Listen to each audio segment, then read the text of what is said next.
Welcome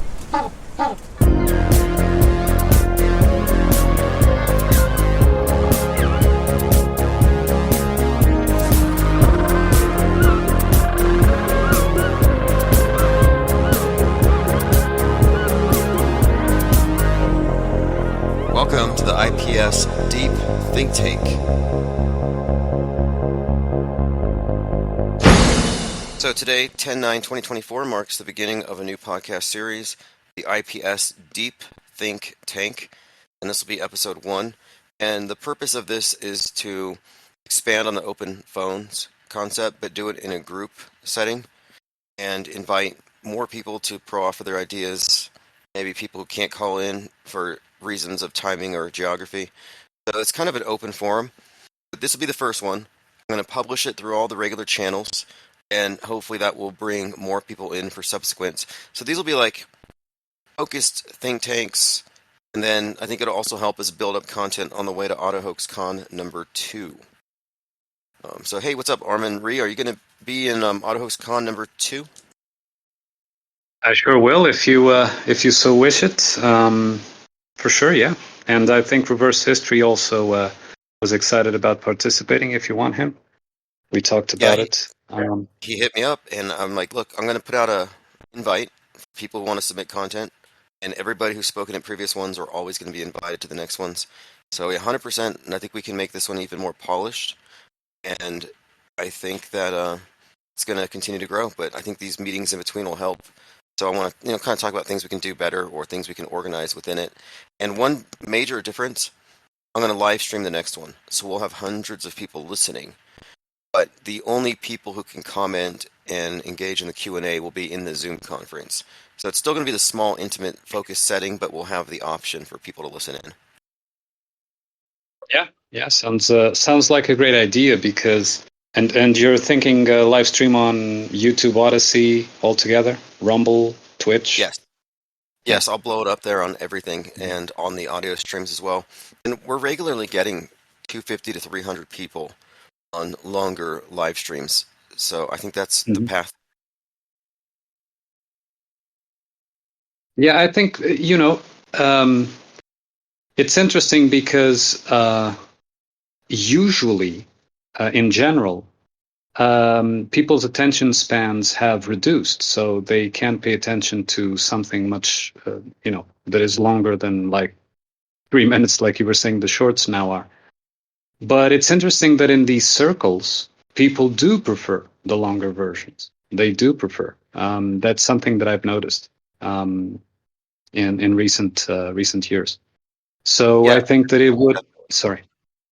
I agree with you. There's this split where I think it's people, maybe their attention spans aren't shorter, but they're by necessity having to be more selective because they'll pay attention to a Netflix series and binge on it, but they won't pay attention to other things. And I think what we have here is something of value to people in this interest group. And I think that having a 5-hour conference and having most people listening start to finish says a lot about that. Yeah, and I think these are excellent introduction to people who may be on the fence, let's say, and haven't, made the jump to complete, analysis of media fakery, or at least taking that into consideration.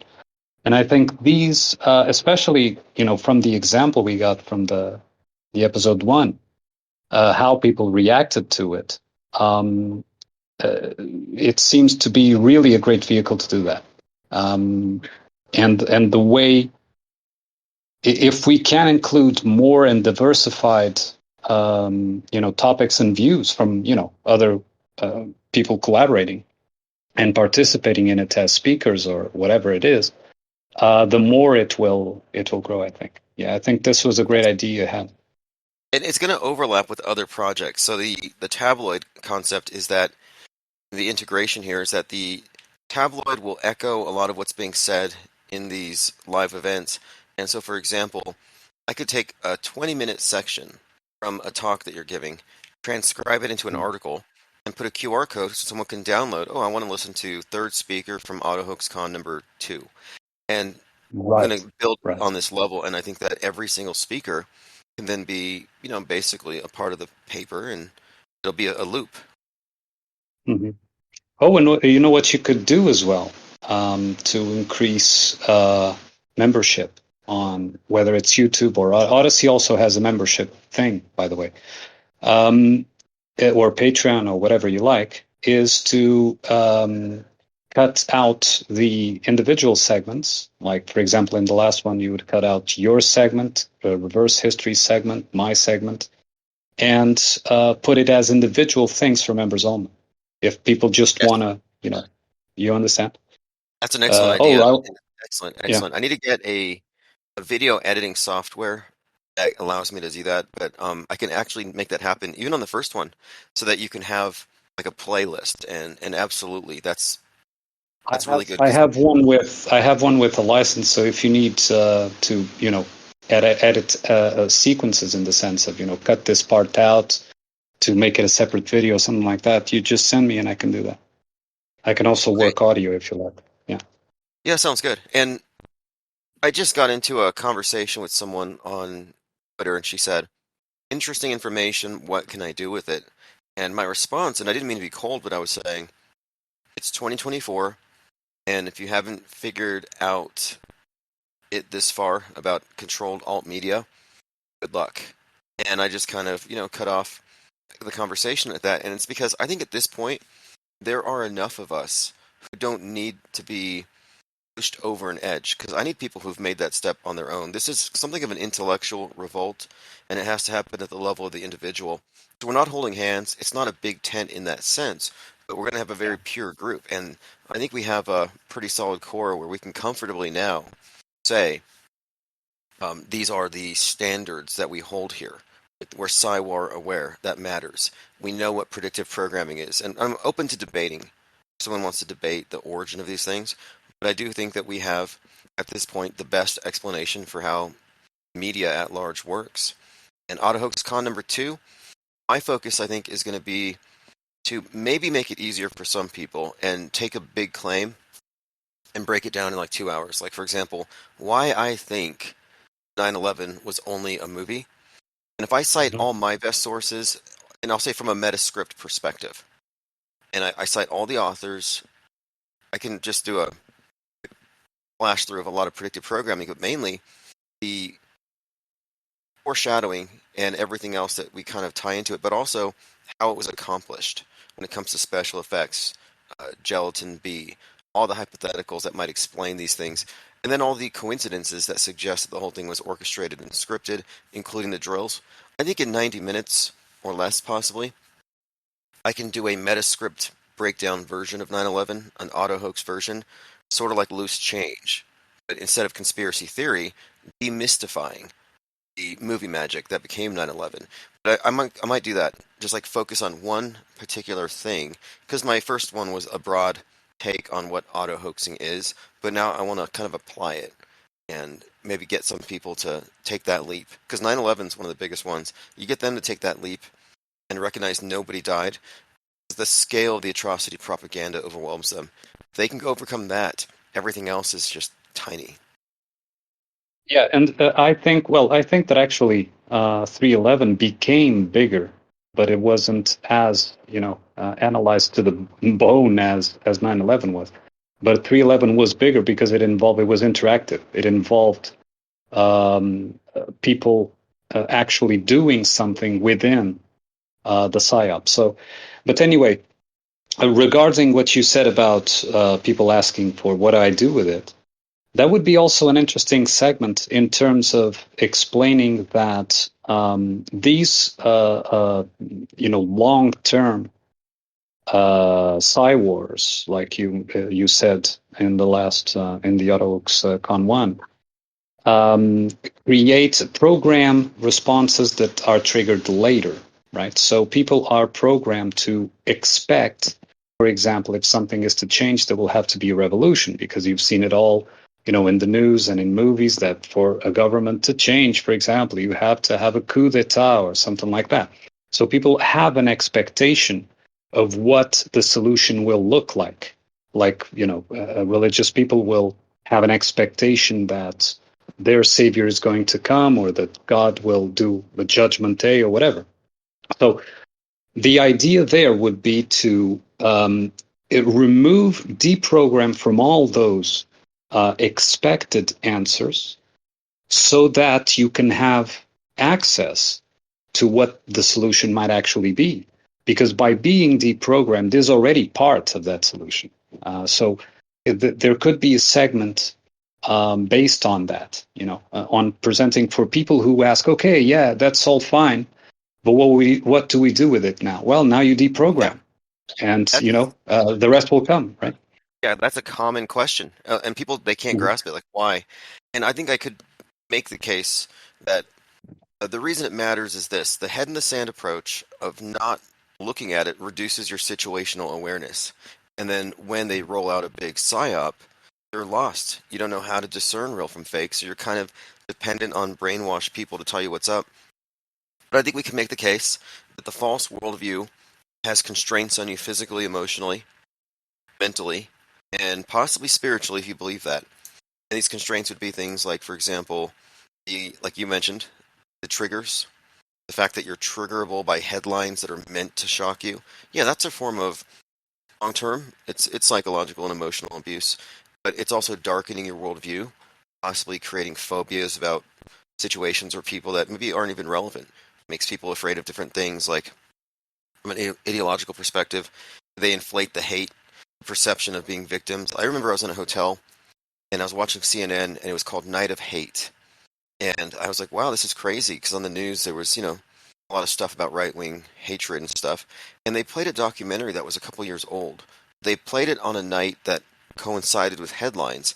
And if you didn't leave, you might get the impression that there were people outside, looking for targets. So they create this theater of the mind, like War of the Worlds, where it is like War of the Worlds, and they never tell you it's fake. So there's the emotional, psychological part, and then there's the mental part of it, where if they're using the tactics of marketing, logical fallacies, and various forms of coercion, to me, that's what I mean by intellectual revolt. They're telling you, we don't care what you think, we want you to believe. And I'm at the point where I'm not a believer anymore. I'm a non-believer, and I'm staying that way. If there's something that I need to know, bring the facts. That should be the media's job. Only we have found out that the media's job is not to inform, but to conform minds. And so, yeah, this is a multifaceted approach to unplugging, but there are so many reasons to do so. And for sure, when you were, asking if it might even affect the spiritual level, yes, I think it does, and I'll give you an example. NDEs, for example, right? And I'm not putting into question that people do see things in those experiences, but have you noticed how these NDEs always include programmed content? For example, if you're a Christian, you see Jesus, or you tend to see Jesus, right? If you're into ufology, you tend to see aliens. If you're, it always plays on something that was pre-programmed there. So I think that even when we go to the spiritual level, these expectations that you carry with you do play a part in the projection in front of you. I am convinced of that.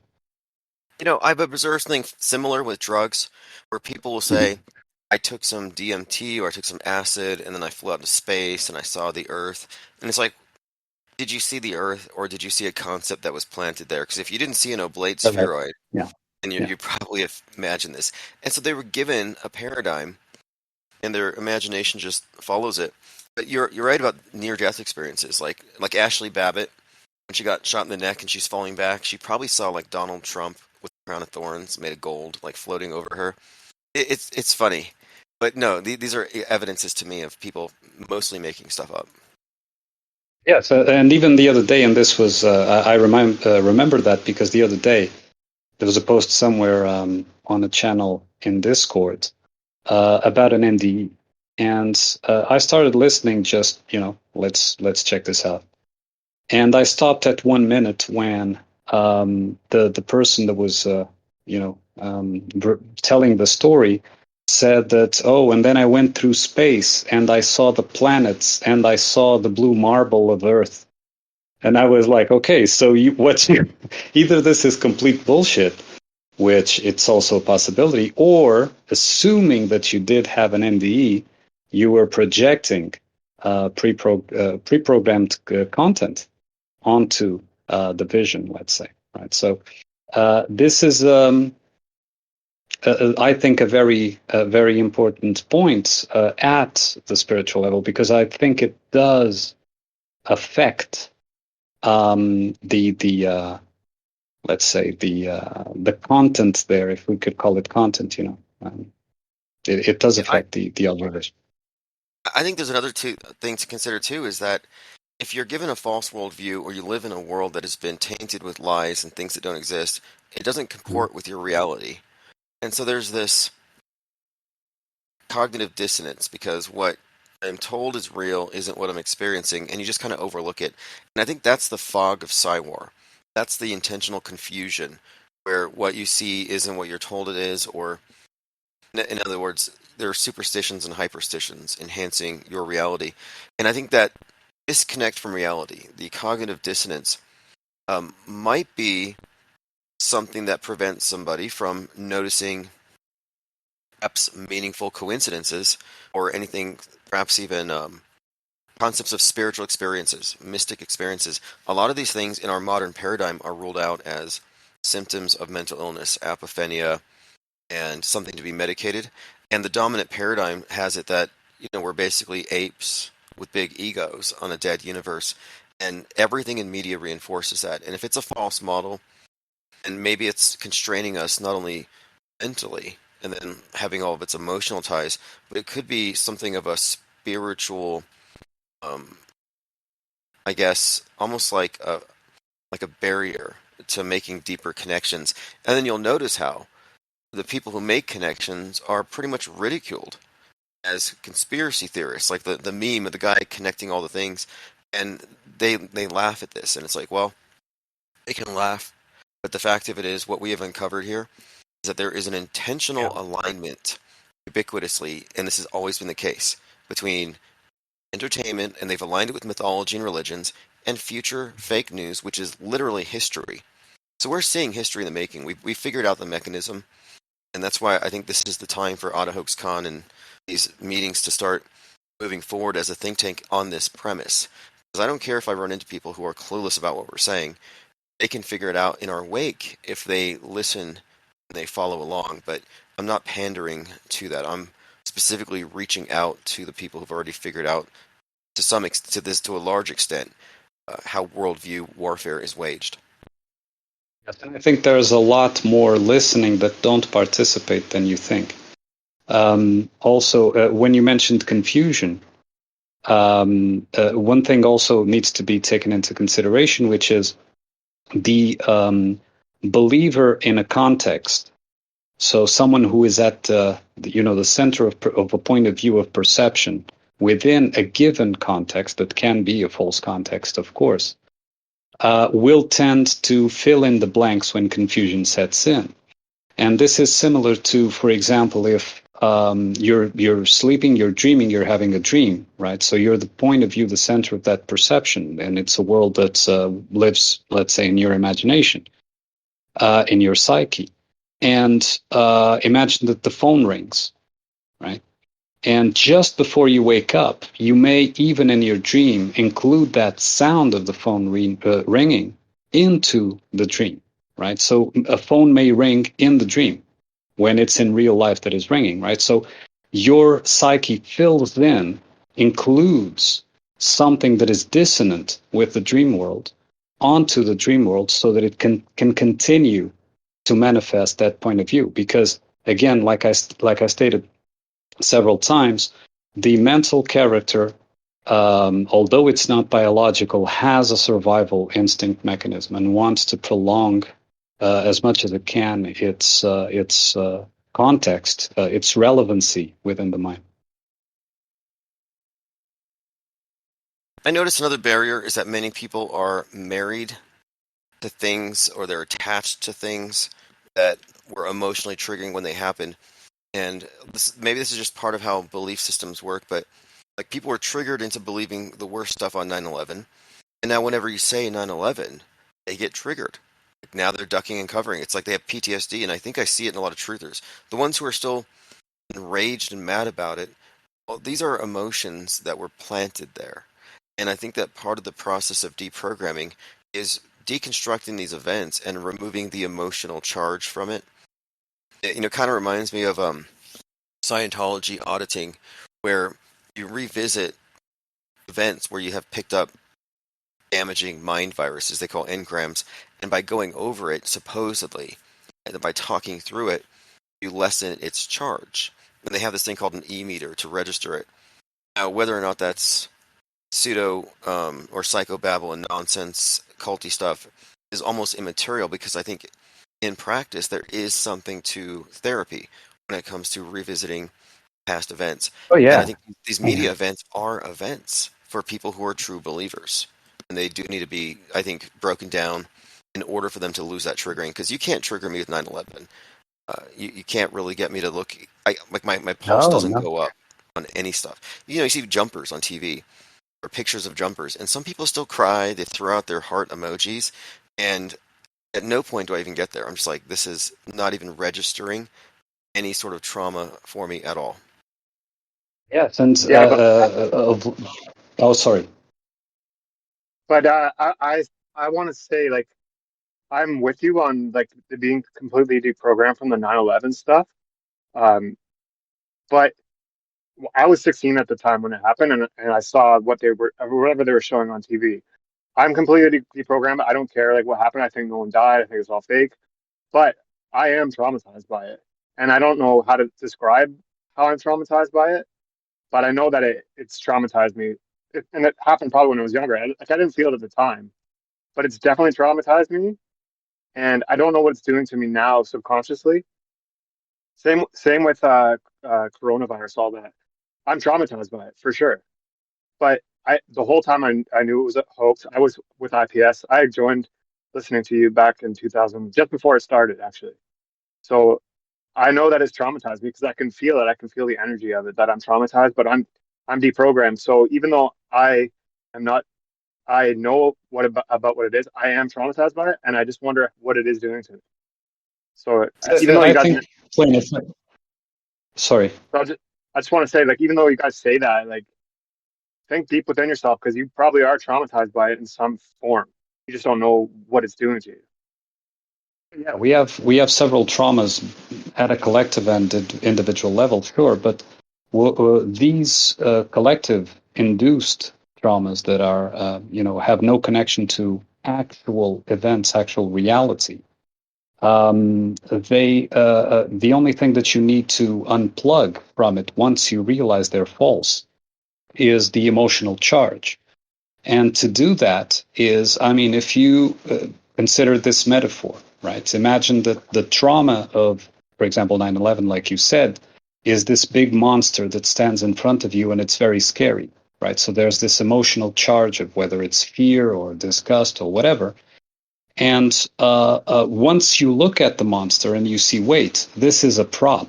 This is not a monster. This is a model used in movies, right? Like they used to do for those 80s movies and so on. Then it loses its emotional charge. You can even touch, in an imaginary sense, touch the doll and see it's made of plastic. So there's nothing organic about that monster. It was just something that you perceived as scary or as traumatic.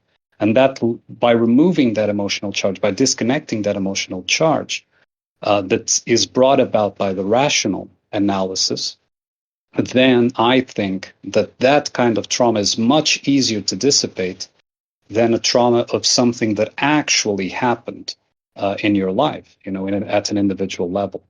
That would be Okay. that would, in my opinion. Yeah, I agree actually. So, Mhm. but then now, as you're saying that, I'm thinking, so where it redirects it now that you're saying that, and the redirection is the trauma of knowing that, uh, like, somewhere outside of us is something that is planning these fake things, like that is doing this to us. And like, if you aren't careful, you're gonna think that this thing is holding us back. and that's a part of trauma too, like self-limiting beliefs. So a lot of like media and stuff, it puts into you self-limiting beliefs. I know I have them myself, and I try to be aware of them, but in like success principle and stuff like that, like getting rid of your self-limiting beliefs is what can help you be more successful. Like that's what a lot of successful entrepreneurs talk about and stuff. Like repeating to yourself, like I am capable, I am. But when we get this media and it says like you can't be successful because if you try to step up, they're going to knock your tower down. Like or behind the scenes that there's these people, these meta scripters that are controlling the strings. You can't like rise above them. Like these are self-limiting beliefs that now I have. I can tell that my trauma is now I have a self-limiting belief that there's meta scripters that they are there. We can see them, but we can't do anything about it. You know what I mean? Like, so that's holding us back as deprogram people as well. So it's just like there's once you get to the one step, there's another step. There's always another step, and that's just my opinion. But like, I just want to say that. This has never They can happened though. always. There have never Sorry. been deprogrammed before. That's what I'm like. This is new. If you think about it, alt media has always been fed futility. You're conquered. The satanic cabal rules over you, and they're going to kill you, and they're going to depopulate the world and turn it into a hellscape. This is old news, and what we're bringing here is a different perspective that has never existed in this modern era. I would consider this to be something of a neo-enlightenment, and the whole system's going to have to change as a result if it spirals out of control. And there's no reason why it shouldn't. I don't see them stopping us. But I'm very optimistic about the future because the deprogrammed can outnumber the programmers in a short amount of time. And we're not compartmentalized. We have full spectrum awareness, and they're selectively decompartmentalized. So this is basically a battle between intelligentsia. And if we outnumber the newsbenders, and we have it, and we're doing it in such a way that it's a true counterculture, I don't see them stopping it. I don't know where it goes, but I have nothing but optimism about the future of this. And within their system, and when I say their system, is because it's a virtual reality that they created. And if you look at it, what is a government? What is a country? But a piece of paper, an agreed upon consensus, right? So from here to here is the U.S. From here to here is Canada. From here to here is Mexico, etc., etc., right? And within these delineations, we have a set of rules. Outside of those delineations, it's another set of rules, right?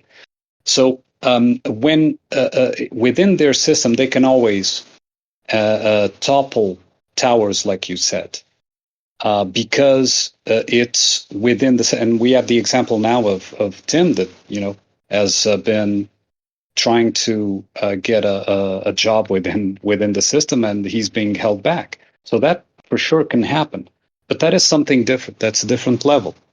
What is being talked about here is something that is or is supposed to be organic, in the sense of we want to know reality as it is, not as is purported to be, not through another idol to worship, but as it is. Whether it's a bright reality, a dark reality, or both, because I think it's both. I think that the observable, organic reality has both. And one thing that they, for sure, on all avenues, try to prevent is asking questions. Because even if you think of all the programming, and I can even tell a story of mine, which it's not really a story, but an experience. If you think over the years, for example, the word inquisition. Inquisition means to ask questions, someone who asks questions, right? You inquire. That's the source of the word. But when you think of inquisition, what do you think? You think torture. You think, maniacs, psychopaths, right? Witch hunting, that kind of thing. And that is a program. That is not actual reality. Of course, you can say, "Oh, but it's on historical records." We can doubt historical records. We have enough evidence to doubt historical records, right? So it's not here in the real organic sense. It's a concept.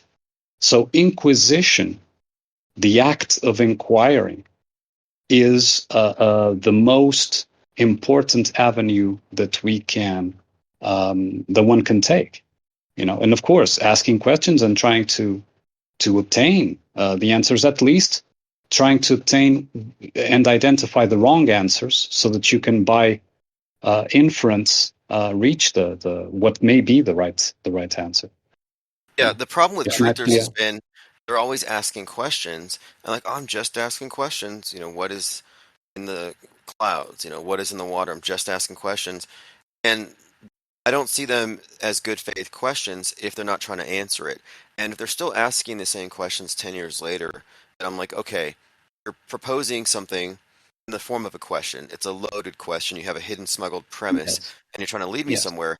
So I realize now, if someone is just asking questions, I'm like, well, come back to me and you have answers, because that's where we are. Like, I'm not confused, and I'm happy to separate from the confused. The people who are still on the fence, like, well, I don't know, maybe some people died, and maybe the Puff Daddy thing's real. Okay, well, what's your yes. standard of evidence? Like you well stated, Tim. And sorry to interrupt there, but just to make a point about what you stated. They are not actually asking questions. What they are doing is directing the person they're talking to answer the question the way they want.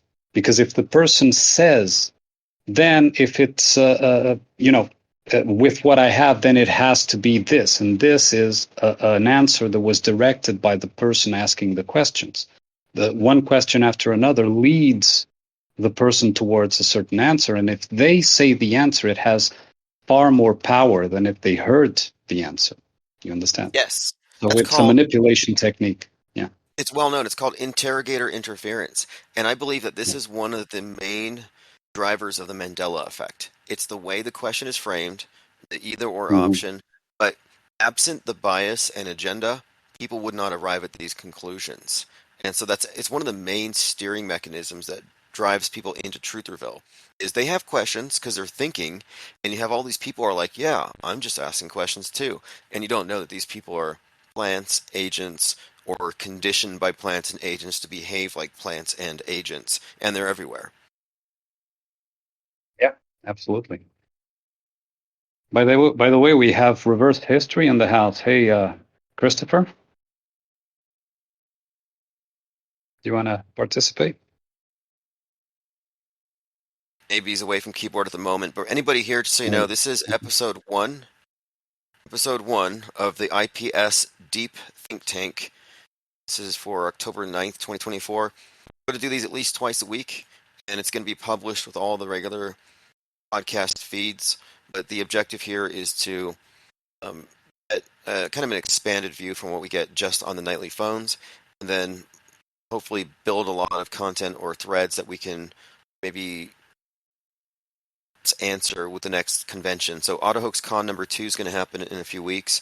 So I'm kind of just putting it out there. If anyone has any ideas or things that we should focus on, I can certainly. Another idea for Auto HoaxCon 2. I think you should invite Cubstar for a segment about astro mythology, which is, I think, a blueprint that is followed in all these stories that are presented in the virtual reality. And so, if we are able to see the blueprint, we're able to see the patterns in the actual applied virtual stories that are given. Noted. I'll take note and I'll reach out because astrotheology is one of the things that I think needs to be understood to really get the meaning of the meta scripts because they're writing history. There is this consensus, there is this framework, and I do believe you can demonstrate that it originates in the stars and it's templated off the precession of the equinoxes, the idea of aeons. I was told this directly by an OTO offshoot, an abbey of Thelema, about this coming change. And I think you can perfectly correlate the Great Reset, the Great Awakening, 2020, to the conjunction of Jupiter and Saturn on the winter solstice, which hadn't happened in 2,000 years. So the idea is that it's like a new Christmas star, new age, year zero, great reset, and it all tied in with that conjunction. And I think that's an indicator of how everything's astrotheologically timed. And we can also find the same to be true with many psyops. Yeah.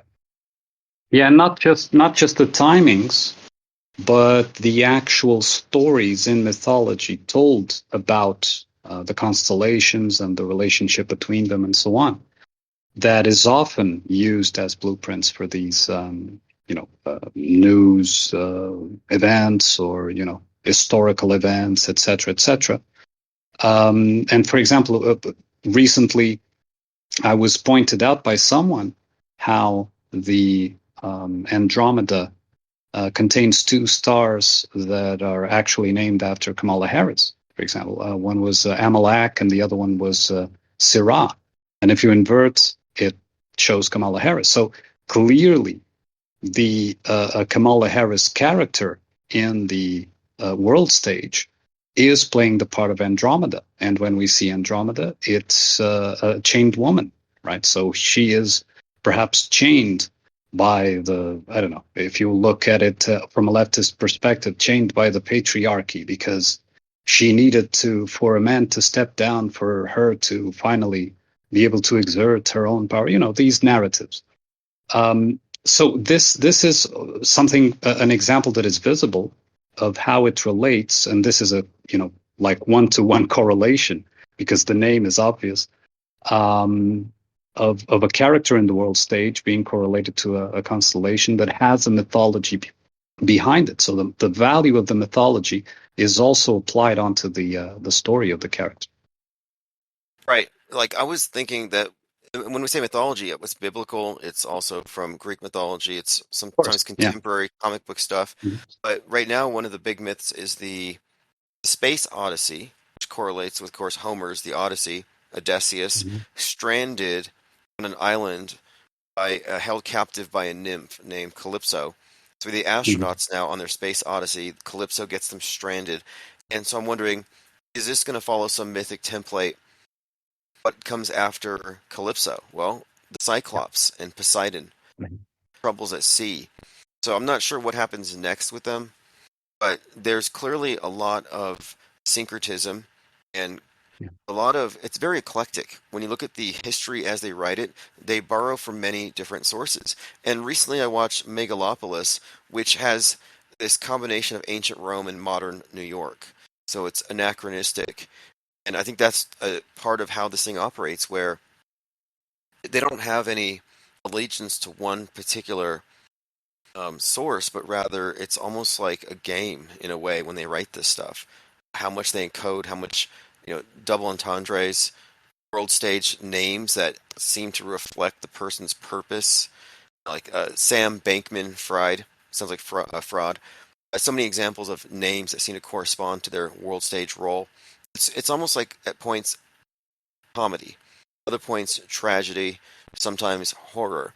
But I do call it the theater of Cywar because I think they have used a long time theater as a way of waging worldview warfare on everybody.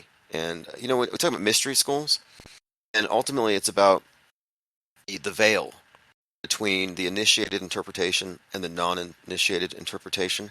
And I think what we're looking at here is a society that's veiled with false explanations, and it's been put in a Truman Show construct that's purely mental. And so our job, or what we're doing here, is we're examining these various veils and pulling back on them. And this is the mystery school concept, though. The esoteric separated by a veil from the exoteric. And we're looking past the screen, which is the new veil, the new hoodwink. And we're taking these insights and building off of it instead of just minimizing it. And I think truthers have consistently been held in thrall by well-funded, highly placed, loudmouth conspiracy theorists, which prevent them from taking seriously a lot of the things that would even debunk these big-time conspiracy theorists as anything other than being part of the establishment. So Yes, what we're because doing is, because yeah, um, because they have expectations, and expectations generate the result in the perception. For example, examining a photograph or a piece of video, right? For decades, we have been exposed to photography, even at a personal level. We have been exposed to video. We've made, personal videos, personal photographs, whatever. And the photographs and the videos, we have been programmed, let's say self-programmed, to know that, oh, the picture I took was actually, close to what I was seeing. So this picture is real, right? So we have, for example, a correlation between photograph, reality. Photograph equals reality. Video equals reality. When it's not the case, because of course photographs can be tampered with, fabricated altogether, the same with videos. And so when we watch a photograph or a video, we tend to immediately assume, like it's the first, response within ourselves is, oh, it must have happened because I'm seeing an image, because I'm seeing a video, right?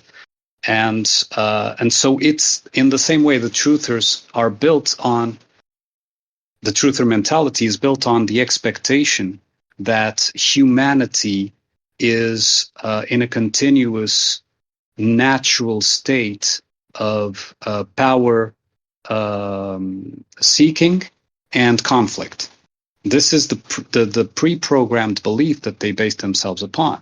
So whenever they come across something, their first explanation is, oh, there's an enemy that has taken over and that is, obtaining more power and fighting against us. And then, depopulation, et cetera, all these sub agendas and sub sets of the same paradigm, right? It And calls this them is to because, activism. It calls them to evangelism and activism. To yes, be a truther is yes, to be, I gotta wake people up. I gotta be the person that ruins right. Thanksgiving. because And because they're in a war. In their perception, they are in a war. You understand? And that is the expectation, right? And it stems from a pre-programmed expectation that the world, the reality, is a constant state of conflict and a constant state of power struggle. Let's say, right?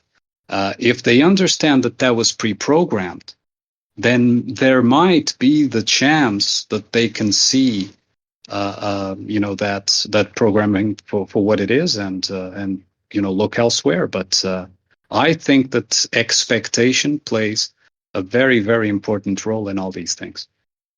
yeah, I don't have any confidence or any sort of inkling or indication Mhm. anywhere at all, that there's going to be a spontaneous uprising of skeptics who reject media wholesale. It's not going to happen. It's only No, happening here for a reason. There's no reason to even think about it. When people are incredulous about what I'm saying, it's like you can't say everything's fake. Like, you don't get it. You've already accepted the premise that everything's real, and then you're adding on to it. But at this point, I'm not even interested in evangelizing or waking people up. I want there to be a strong distinction between our kind and theirs. We have to create that distinction. There has to be a schism, there has to be a divergence, and it has to be alienating to people who don't get it, who don't have any sort of situational awareness for a lot of reasons. But quality control and to accelerate auto hoaxing as a philosophy, as a methodology, as an intellectual revolt, we cannot dilute our messaging, like pandering and catering to the intellectually lazy, nullified, and incurious. And oh, there's and even beyond just like the obvious, because a lot of people just state the obvious and say that's fake. I don't believe it. It's like, well, that's low info non-belief. So we're fine tuning, getting away from low info non-believers. If you can't tell me why you don't believe that, then I don't believe that you don't believe it. I need to know that you don't believe it. I need to know why. We have higher standards. And so some people believe that Diddy did all these bad things. Okay, well, you're trusting the same psyop entertainment complex that brings you every other psyop. They can fake they can fake take down buildings in front of the world. You think they can't fake salacious sex scandals? And then I see Diddy on Monster's Ball, and now I'm even less inclined to believe it's real. I'm very well aware that Metascript writers have twisted imaginations and they could come up with this stuff. And so I'm kind of thinking that everybody who falls into the psyops, whether it's violence, terror attacks, or celebrity stuff, I think they're all being duped. And there's different ways to pull at your heartstrings or get your interest and attention. They can get you through violence, sex, all these different basic storylines that they use to get people to give their yes. attention. Yes, I wasn't suggesting at all that it would be a collective thing. It can only happen at the individual level. I've stated that many times. What I was trying to convey is a key factor in the programming of that perception, of being held to a perception that there's this enemy at all times trying to get you. And this stems from a long-term programming of making sure that people perceive organic reality to be a constant state of conflict, especially in the human world. Oh yeah. You know what really gets them? You know, Xenophobia. I mean, have you noticed how it was like a Mm. mind virus where one day someone on the phone said, "Aren't you worried about the military age men coming across the border?" And I said, "No. I heard this 8 years ago. Only people on the fringe right call them military age. People on the left call them working age. So it's like choose your own apocalypse, choose your own belief." And so I realized at that point that this meme was going viral among truthers, where every other truther is now suddenly afraid of now it's Haitians eating cats. And yeah, so there's no vetting. They fear first, ask questions never. And it's pathetic at this point. I just wanted to touch on one thing. So two things actually. One is, Tim, I want your channel to grow though. Like I want you to be able to support yourself and like keep getting your show better and better because like you're cutting edge. So you need to get to a point where you can make money. I don't want you to work at some job. I want you to get to a point where you can do your gig here and invest back into it. So like you have like a nice setup, you can do your artwork and all that stuff. Like you deserve way more than you have for subs. And we don't want to wake people up, but if you can somehow like open yourself up to a broader audience of those people that we are criticizing, they are truthers, but like I was once like them. So I then had to go on a journey to get to the point where like, oh wait, I'm actually worse than a normie because I've taken the bait of all these logical a big thing is logical fallacies. If people can learn that, they can deprogram. But those people are the ones that are like they could come over to this side and then yeah, we don't want to, you're not wanting to wake people up, but you do want to, you're doing a form of art and deconstruction, and like it's a great thing. So I think that you need to figure out a way to grow your channel in some manner that like can reach out to more people, even though I know that's not your real goal. What do you think your real goal is with your channel? Because I want to see you succeed and do well. Well, I don't plan for this, but I am sitting on a likely judgment in my favor on a civil and limited case. I asked for 5 million. Like we may have the funding issues squared away, no problem. So the last thing I want to do is make a deal with the devil because we have to survive. And let's open the tent a little bit and let these mind war casualties in because then we'll be drowned out. Then I'm debating again with people who are still hung up on 5G towers, chemtrails, and anti-vax. We had to flush those people out. We had to flush out the xenophobes, the identity politics, racist types. It's not worth it enlarging it if we diminish quality. So the plan for growth is monthly auto hoax conventions where those will bring in larger numbers of people who are pre-vetted by their own ability to discern value in what we're promoting. So I think, like for example, we take the reverse history presentation, the basic outline of autohoaxology, and what every speaker puts out there. We promulgate that, and it brings more people in. And then we're going to live stream the next AutoHoaxCon and do the Zoom conference for people who are insiders. So I think that we just have to plan on reaching out more instead of waiting for people to come to us. And I think we can grow that way without sacrificing quality. Because I agree with you, it would be better if I don't have to divert my time and attention from this. And and obviously we're in such a small niche category that financing it's difficult, and we don't get promoted by the other side because they know, or at least our handlers know that we're enemies, and they know who we are obviously, and we're kind of like the unacknowledged. But whether I win the lawsuit short term or long term, I think we can still win at this if we can just get these cons to go forward a little bit. and get the tabloid moving, because the tabloid's a moneymaker. It really is. But it just needs a bit more starting capital. Yeah, and understand that truthers, of course, the normies will not, for obvious reasons, but truthers will not promote media fakery analysis because their perceived and identified mental characters want their worldview to remain so that the mental characters can survive. It's a personality that has taken over the mind due to a weakened ego.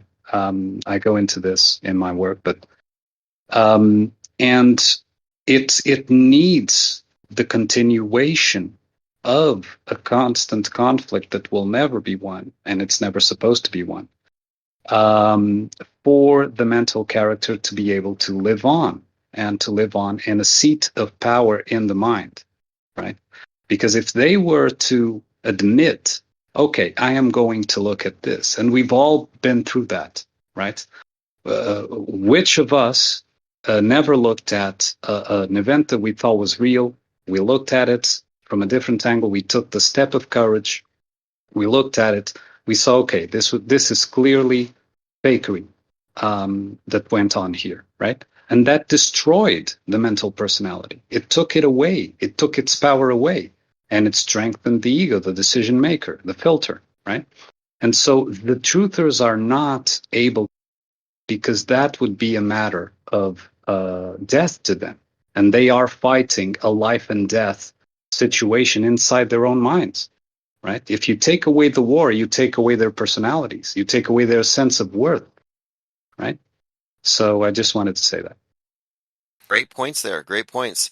They have built up sort of these ego attachments to being a part of something greater than themselves, and they associate with it. Like some people get mad when you tell them the moon landing's fake. And they're like, no, we went to the moon. I take great pride in that. Like, no, you were probably asleep at the time. Or we won the Super Bowl and they're ready to fight. They're just amped up because they won, or they're just they get attached to this superorganism. And I've heard you talk about this before. These hive minds, these superorganisms, where the individual ego does sacrifice itself to the collective, and so it dies to become a part of it. But then when you attack it, they defend it like a hive mind, and they do have to die to that false self in order to, it's a matter of accepting some level of humility. Say, I've been duped. I was tricked by this. I was tricked by that. I was fooled here, but now I'm on this side of the screen and I'm processing information in such a way I'm not automatically catching bad belief systems like mind flu. And mind war inoculation's real. And until you're on this side of the screen, you're still susceptible. And there are people who are like 9/10 of the way over here who automatically believe everything about Diddy, for example.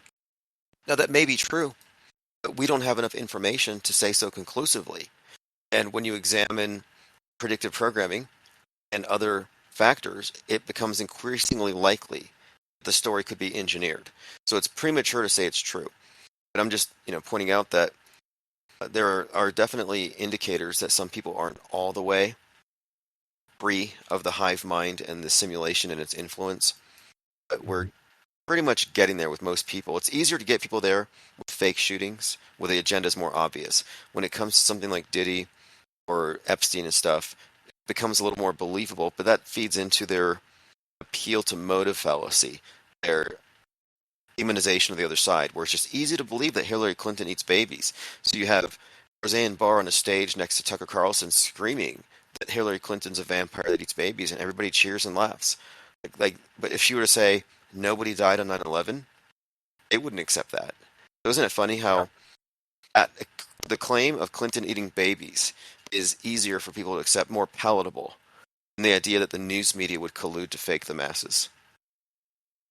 Yeah, because the weight of the predictive programming, which I would perhaps, it would be better named as pre-programming, more than predictive. It's actually programming at that time for something that is in the future, regarding Satanism or vampirism or whatever, has been far heavier than the weight of media fakery. So if you look at movies, if you look at stories, books, literature, etc., the weight of horror stories about vampires and Satanists is far, heavier than about something that is fake. Sure, you have the odd example here and there, like Wag the Dog and that kind of thing, but the weight on that particular story is far greater. You know, Good point. It's yeah, the acknowledged versus unacknowledged.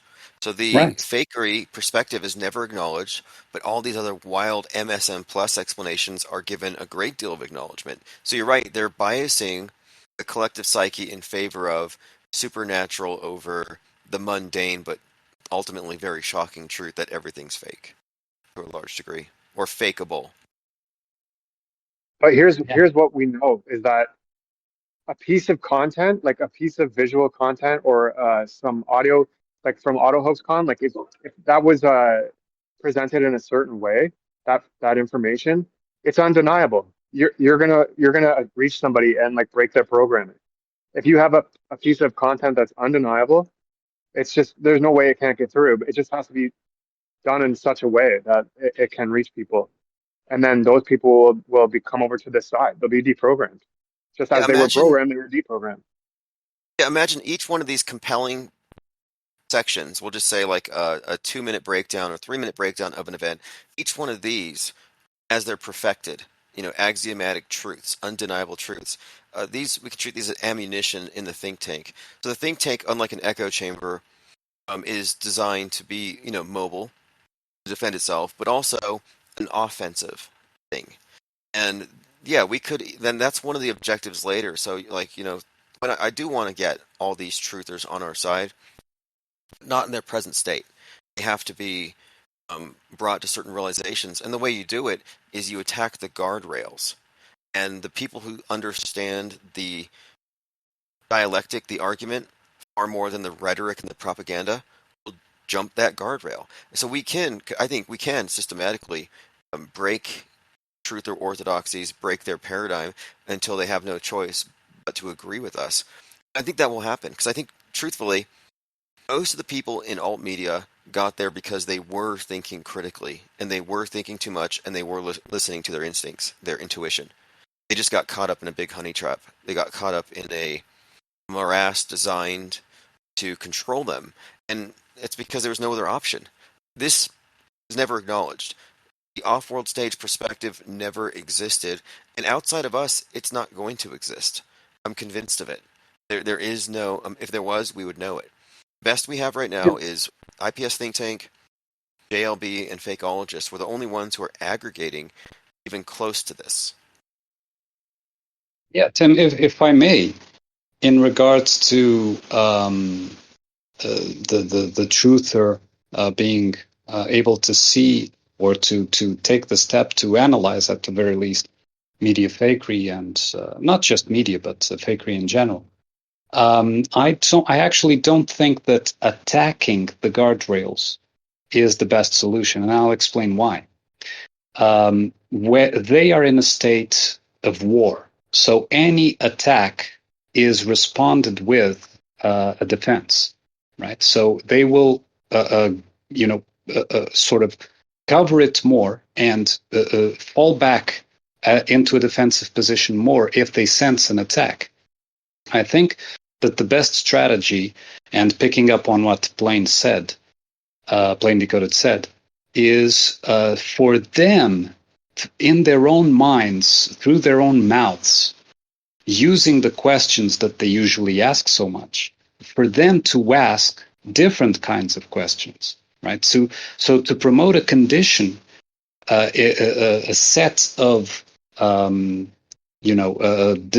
presentations, whatever, that makes them change the questions that they're asking. Like, for example, you say the question about chemtrails is, what are they spraying, right? So this is the question that they ask, right? And so it's to turn that question into what is that trail, right?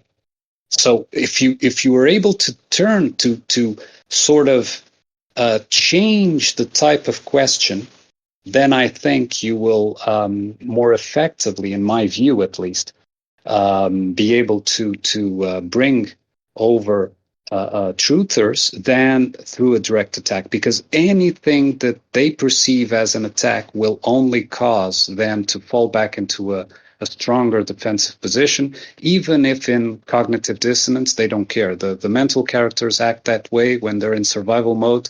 Logic is not taken into consideration. Yeah, I understand.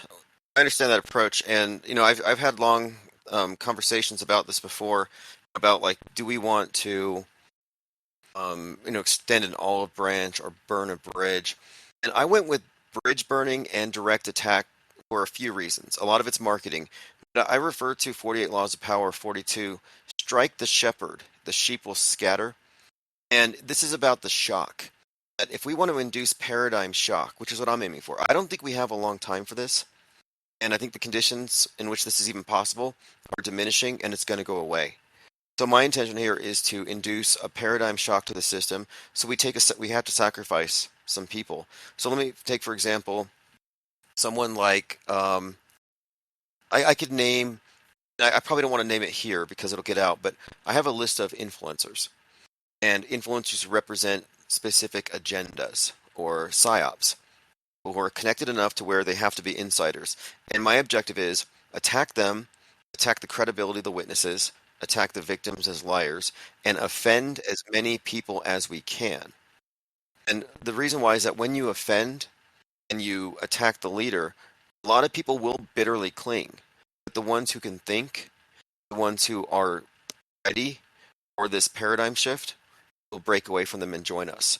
And we do this once, twice, three times. As we get a reputation for being on the offensive here, they will fear us, and agents will be exposed, and we will still metastasize. Meanwhile, the easily scared and the easily offended are welcome to climb back into their caves. In fact, we want them to fear us because that's a great form of marketing. So my objective here is sort of like Christopher Hitchens and they called them like the Four Horsemen. It was like this group of atheists who were going around debating theism, debating against God, and debating these believers. But it was very well organized, very polite, no screaming, no shouting. They were relentless. Christopher Hitchens, and look, I don't believe these people are real atheists. I understand that they're part of the new scientific paradigm, but their argumentation is irrefutable. They were destroying belief as a legitimate worldview, like belief-based worldviews over knowledge, and that's where we're at. In many ways, we are atheists to the God constructs of the state. This means that we have to be iconoclasts. It means we have to break stuff, and we have to think about it as burning the world stage down. And that's why the Insider is called the. I had someone email me. They said, "I want to be a writer for you. If you're going to call it the Insider, I don't want to be a part of it because you look dangerous." I'm like, "Don't you understand that we're not trying to blend in and make friends? We want casualties. We want crybabies. We want Karens. We want mad people appalled at what we're saying. Otherwise, it will get blended in and subsumed in the sea of irrelevance. So we have to be a disruptor. So my objective here is, yeah, when it comes to our debates, you have to be polite, you have to be diplomatic, and to be respectful. When it comes to worldview warfare, we have to be incisive and perhaps even deliberately cruel in our messaging. Like fake dead kids' lives don't matter. I had someone bitch about that. Like, please don't say that. And this was after 10/7. I was like, okay, why don't you get mad at the media? You're saying that fake dead kids' lives do matter. They're the manipulators. I'm pushing back against the manipulation. So we also have to assert that we have the moral high ground. We have the intellectual high ground, and we need to be the standard bearers for this. So yeah, Trutherville needs to burn. Woketown, mainstream, those are next, but Trutherville's first. And out of Trutherville, there will be bitter clingers. There will be people who won't accept this, and I'm fine with that because the numbers of people that will 10x, 20x the size of the IPS and all the content creators that become a part of the parallel media. And this is how we grow the parallel media. We have to create a schism. We have to create a break. There has to be a seismic shift because we are a disruptor if you think about it. No one else is going to do this. And there may be people figuring things out, but they're not going to aggregate and they're not going to be aggressive about it. They're not going to in any way create a new paradigm. And you don't create it by kissing MSM or MSM plus ass. Like, let me get onto this big show and try to pitch to their audiences that maybe they should think deeper. It's like, no, they're part of the program if they're engaged in the info war. So we have to be hostile to their bad ideas, hostile to the controlled opposition, and no one's going to see it coming. They're not going to see it coming, and that's to our advantage.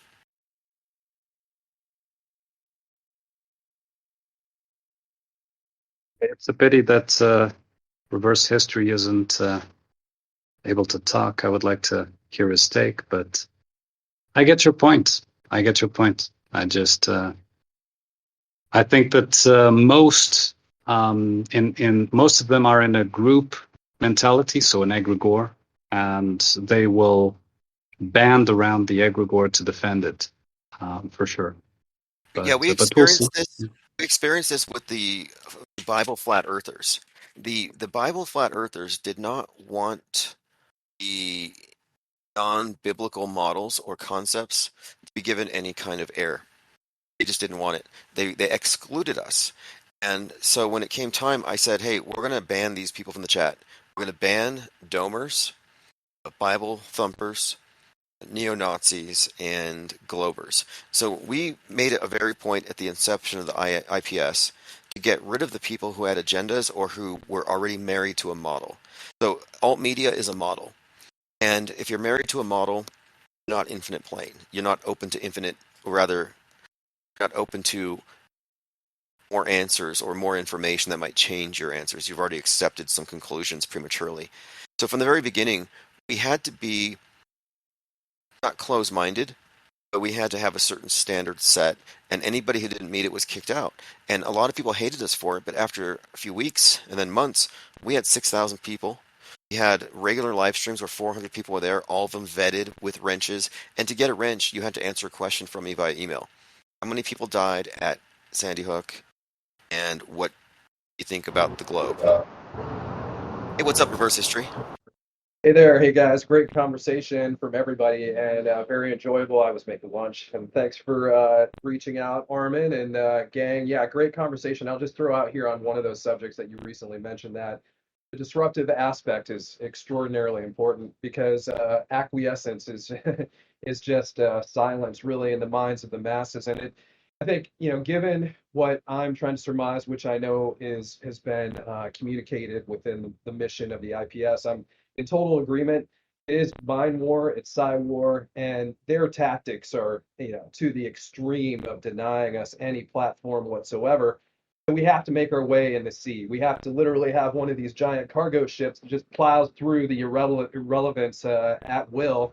And I'm not suggesting when I say this, but it may sound like it that, oh, this could be a pariah where people are actually, waking up and all of that. No, I think it's very much just a beacon being set out about those that actually have the ability to sit down and, for instance, even listen to this conversation, which has been very enjoyable, and make up their own minds, and then begin to participate or activate what they can contribute on their own will, if you will. Yeah, appreciate that. And in a way, we're facing Machiavellians, masterminds, people schooled in the art of war. And if you look at the art of war, you look at the world today, you would make the case that we've already been conquered by the greatest military minds in history. And I think that case is easy to make. And so to push back, we have to be Machiavellian in a certain sense. And part of that is that maybe we need to tap into the power of being seen as villainous or perhaps even feared, because their fear, their apprehension, could help us in marketing. And also, it's a selling point. There's a lot of people who have pent up frustrations who will be mad. There are people who are like a lot of truthers are agitated because they're rightfully angry at the lies. Well, we're going to give them a venue to fight back. If you're sick of the decades of propaganda that warped your views and the views of your family, if you want to punch back, here's how you do it. You tear down media infrastructure and do billions of dollars of damage to it. As in, them to do damage control for what we're going to ignite, it's going to cost them like NASA's annual budget. Their whole worldview warfare budget is going to have to be directed at auto hoaxing. Like, we want to create that kind of disruption. If we put a value on it, let's do $1 million or $1 billion in damage. I can guarantee we can make that happen. It's not hard, and what we're doing has great potential. We want to recruit the people who want to become part of the crack gwin. The raft becomes so big that it's unignorable, and they can't ban us because the parallel media will become a self-sustaining ecosystem. Think about what happens if we have 50,000 people in the audience. 50,000 auto hoaxers in the audience and maybe 100 content creators. That's a economy in and of itself of ideas, financial resources to grow the thing. So this will be out of control in very short order. We're kicking it off, and it's meant to be disruptive, but not in the way of like being offensive for its own sake. But we have to be iconoclastic. We have to be prepared to break things and then watch them clean it up. And I think we had that attitude with regard to the IPS at the beginning when we were doing chat raids.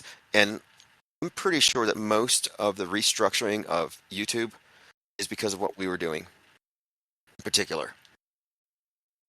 Absolutely. Yeah, I agree. And actually, when I first found your channel, which was right before the November 3rd non-event or somewhat event with the Spire in Turkey or wherever it was, November 3rd, 2019, that I recall around that time. Now I had a lot of other things going on, so I couldn't really participate the way that I wanted to or really got excited by.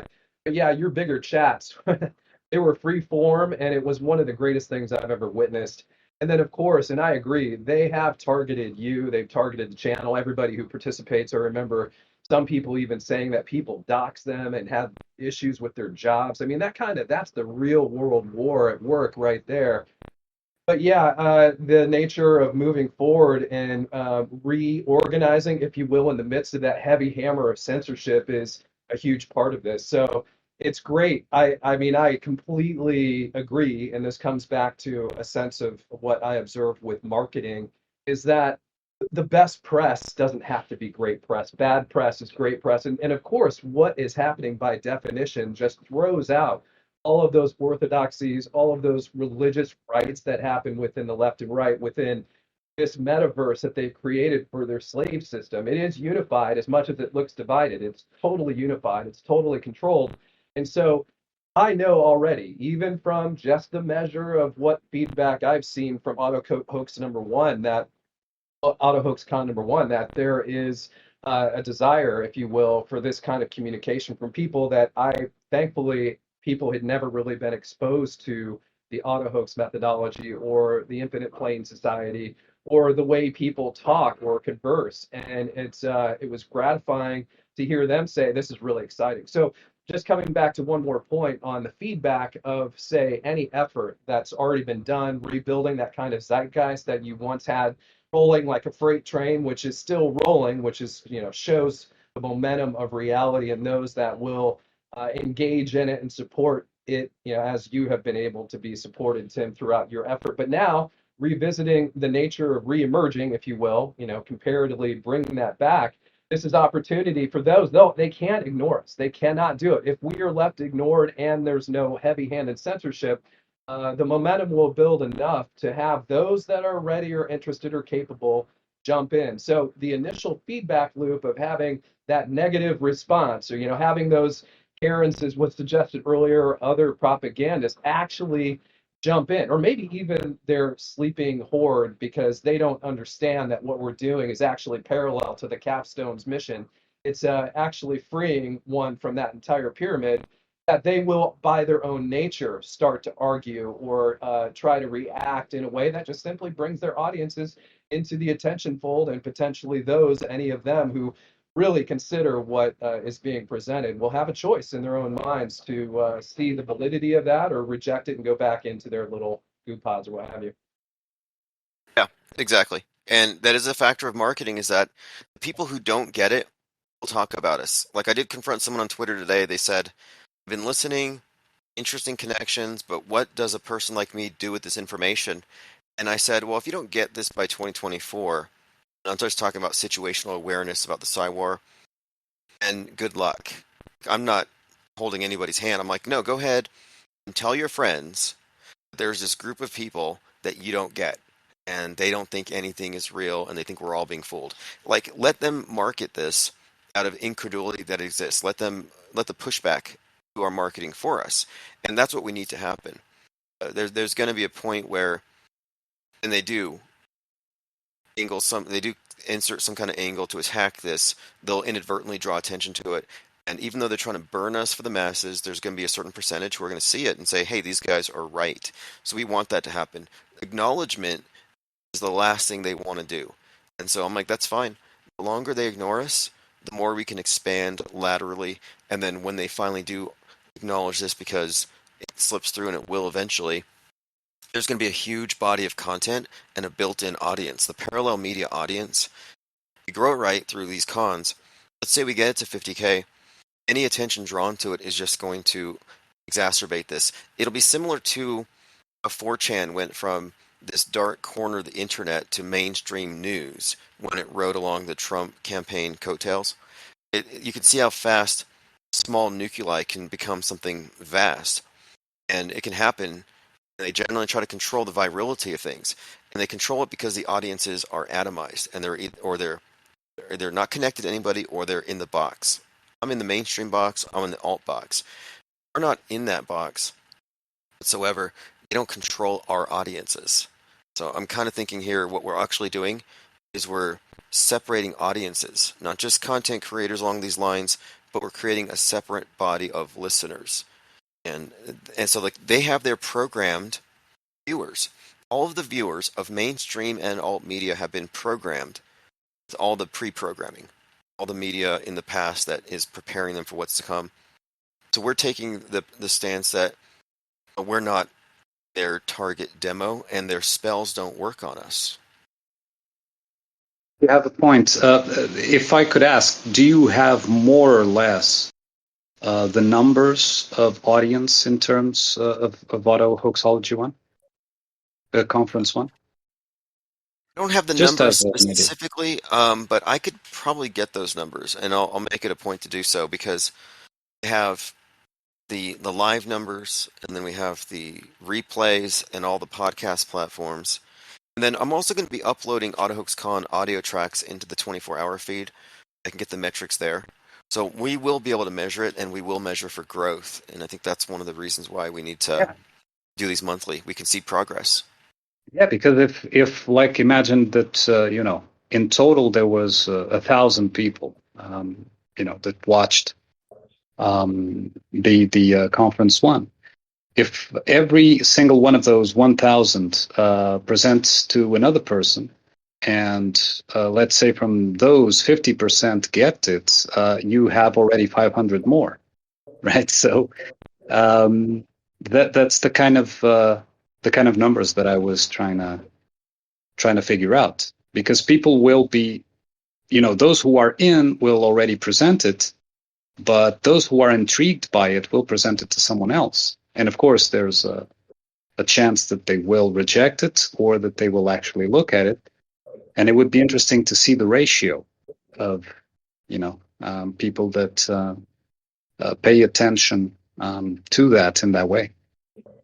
Yeah, you know what? I just want There's going to be a lot of repeat, and I think we should make it a point to get a lot more speakers in here, new voices who have their own listeners who are already, somewhat aware. So a lot of cross marketing is going to go into metastasizing this thing.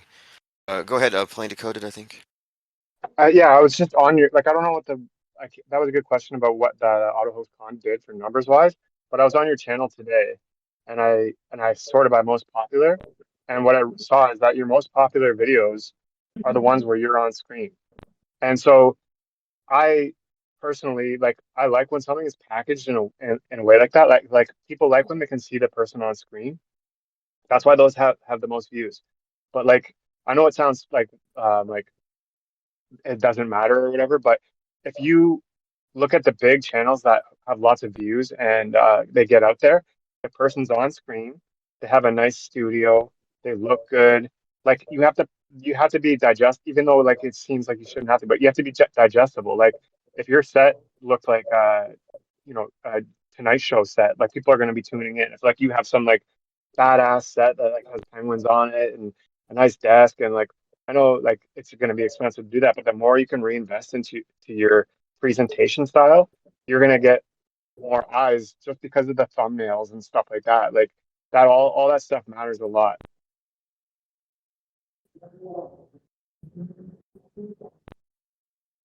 Yeah, I agree with that. I agree with that, man.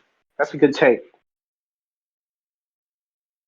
Yeah, especially video. Video does have. That's why I started doing video. I'm just realizing that as this blows up, there has to be a focal point. There has to be somebody to hate. There has to be somebody answerable for what we're saying.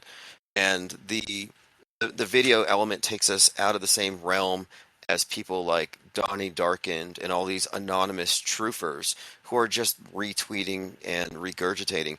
There's a level of accountability. So that's another aspect to it as well.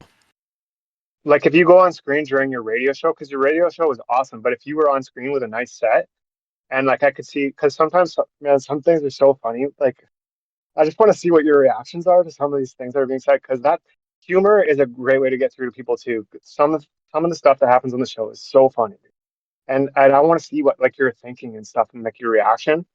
And but if it looks and if I've seen that and it looks good, like you're gonna get such a good response. I know it. Well, it is true. This is a multimedia environment, and we're limiting ourselves by sticking to like AM. We have to be cognizant of TikTok. Like, you could take a clip and it could go viral in and of itself. That's why I did the city council thing. The only reason I stopped doing video is Goldfinch had kind of hijacked the whole thing from me, where he was stealing my content and he could take it out of context, and I realized, okay, well, this is getting weird.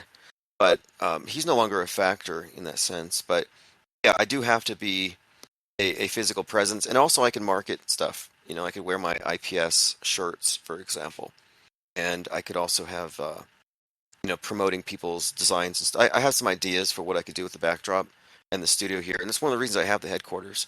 Books. I could have books on the shelf that I could more readily promote. So yeah, the visual component needs to be there. It might even open up doors to people who only interview face to face. And I was gonna start that with Autohoax Con, where I have a conference room and I'm going to have people in person. That's one of the next steps. Is we want to involve people here in the office when we do the cons instead of merely online. We have to get into the meat first, so I have to be real.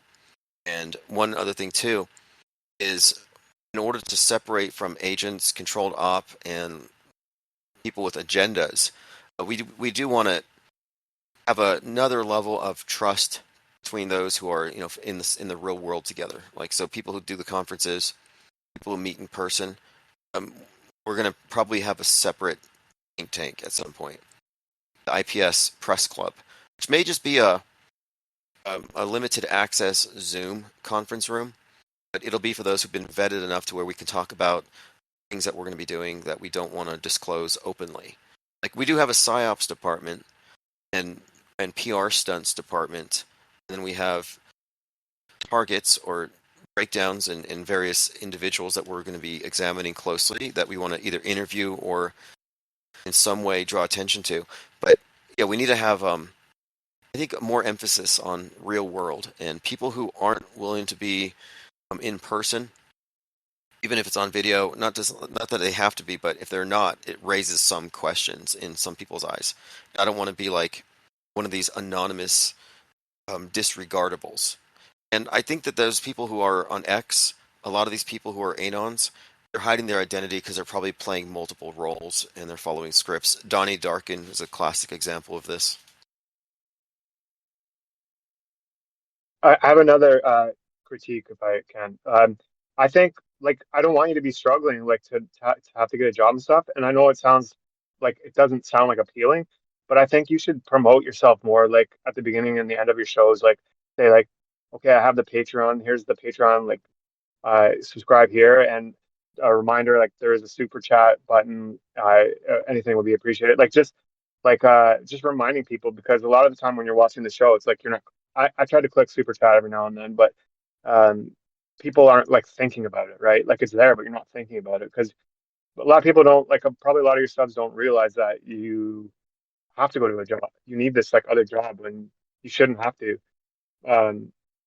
but like just promote self promotion like that, it's there's no shame in it. Like saying like, here's my Patreon, this and this and this, and like also remind people that there's different tiers because like I saw that I didn't even know you had three different tiers, so I upgraded to the second tier because that's all I can afford right now. But um, just like reminding people, I think is going to help you a lot because you need those funds, right? Like it's I don't want you to work at wherever you think you was going to work at a call center. Like yeah, you don't need to work there.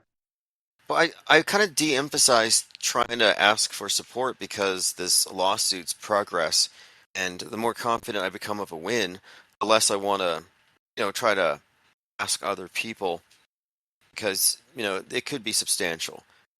But yeah, it is a thing. It does become there's a direct correlation between how much I earn on this and how much time I spend in the studio. So I'm always looking for other ways to make money. But for some reason, yeah, the job market has not been kind to me, and I've applied and applied, no reasons given why I'm not employed. Not quite sure. I mean, I'm wondering if I scare people or if there's some kind of social credit score and I'm in the negative, like I'm totally in the red.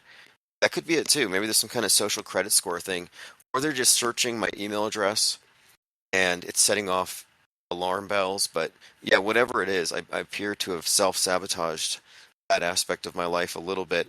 But I think I can make it up if I get into publishing a little more deeply. I have more than 500 pages of manuscript ready to be published, and that's just scratching the surface. I could spend a week just compiling a lot of stuff that's gone into blogs, for AutoHoax 102, for example. And I think that once I have these books in circulation, that will also make up for a lot. And I think what I wanted to do ultimately is offer things like if you join at the $10 tier, you'll get a copy of AutoHoaxology 101. So I do need to think about that more. I'll put that in my notes. I need to think about, financing the channel.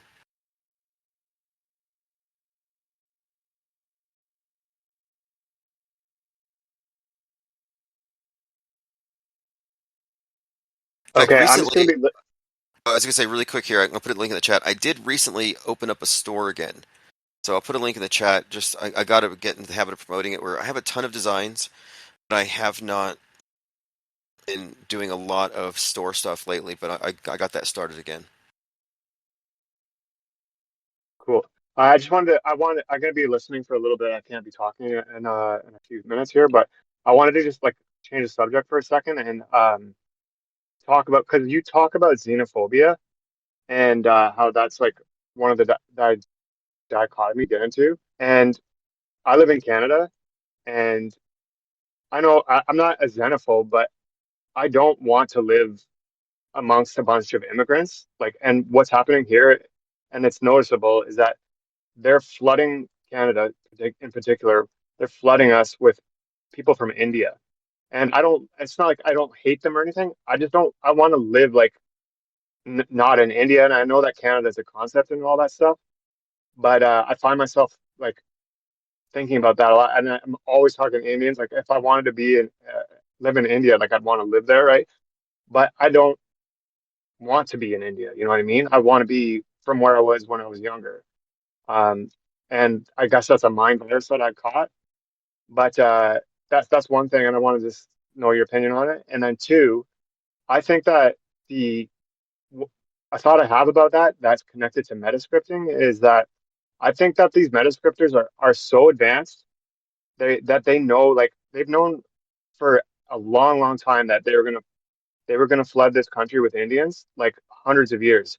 And that's why, because they're not stupid. These aren't dumb people. Like when they came over here to this country, that they and to the United States, that they intentionally called these people that were natives here, that they called them Indians, because they're going to rewrite the history in advance because they knew they were going to import these people here. That's just my opinion and a thought I've had. But it's not fake that these Indians are coming here. It is unbelievable, dude. I don't know. You're in New Mexico, but I live in Alberta, and I'm in India. Like it's more than what I see. Like a traditional Canadian would have been like in the '90s. So I just want to leave that with you, and I want to get what your thoughts were on my stance on that xenophobia sort of thing, and then also that the pre-programming could have gone back that far to where they are naming people Indians in advance, to rewrite history in advance, like, and if they're doing that with other things. So I'll let you go. Interesting take. Well, I live in a New Mexico, and this wasn't a state until like 1906 or something. But there was some kind of like there's this border happens, and then it becomes a state. But there's already like a pre-existing group of people here, and so like when I say xenophobia, it's more pronounced here in America, where America was never a white monolith. Now their blood's being tainted. Now there's like invasions, and it's no longer pure. Like that was never the case here. America was never monolithic, and then it imported people for whatever you believe about the official histories. This was never uniform and monolithic. So when I hear crybabies like Nick Fuentes talking about white Christian nationalism and stuff, it's like you're in the wrong country uh, to even espouse that. Like it's not even historically accurate or achievable at this point. But I do think that the predictive programming for alien invasions has ultimately been about the dissolution of national borders, national identity, perhaps, and breaking everything down into a one whole. But as far as how far back, yeah, I think this is the alien invasion. I think this is the plan. And I think if you have a preference for being around people from the same demographics, you just have to relocate. I mean, what can you do? It's bigger than all of us. And I don't think it's necessarily bad. I mean, I hear the rhetoric about these immigrants are military age. It's like, I don't know. I think they're all just net gains on the economy, and I think there's a lot of exaggeration. And so I'm of the opinion here that okay, there's a reason why DEI is being attacked by the right. Inclusivity. So the left is inclusive, open borders, open skin. They love aliens. The right is exclusive, closed borders. They love stories about home defense, and they're obviously closed skin. Then they're anti-aliens now. So the whole issue itself, to me, is just part of this dichotomy, and it's a deliberate narrative that's been put out there that this is a problem, or that there's this destruction, or that it's somehow they're destroying us by flooding us with them. But you have to look at the numbers for sure and consult demographic trends to know for sure. Like I don't believe in, for example, white genocide. And anybody who says, "Oh, they're depopulating the world," like, well, your basis for believing that is what? And the same people who say they're depopulating the world are not happy with immigrants from other countries being imported. It's like, well, you have a lot of people coming, that solves your population problem, right? And their answer is generally, well, they don't want that particular group. So you get to the crux of it. It's about white genocide theory. So no, I think it's just mostly alarmism and perhaps even phobia virus that you may have picked up. Like you're not going to be replaced or perfectly fine, but you are dealing with demographic shifts. But that's life, isn't it? I mean, we have more people than ever. Um, I don't know if was Canada ever monolithically a.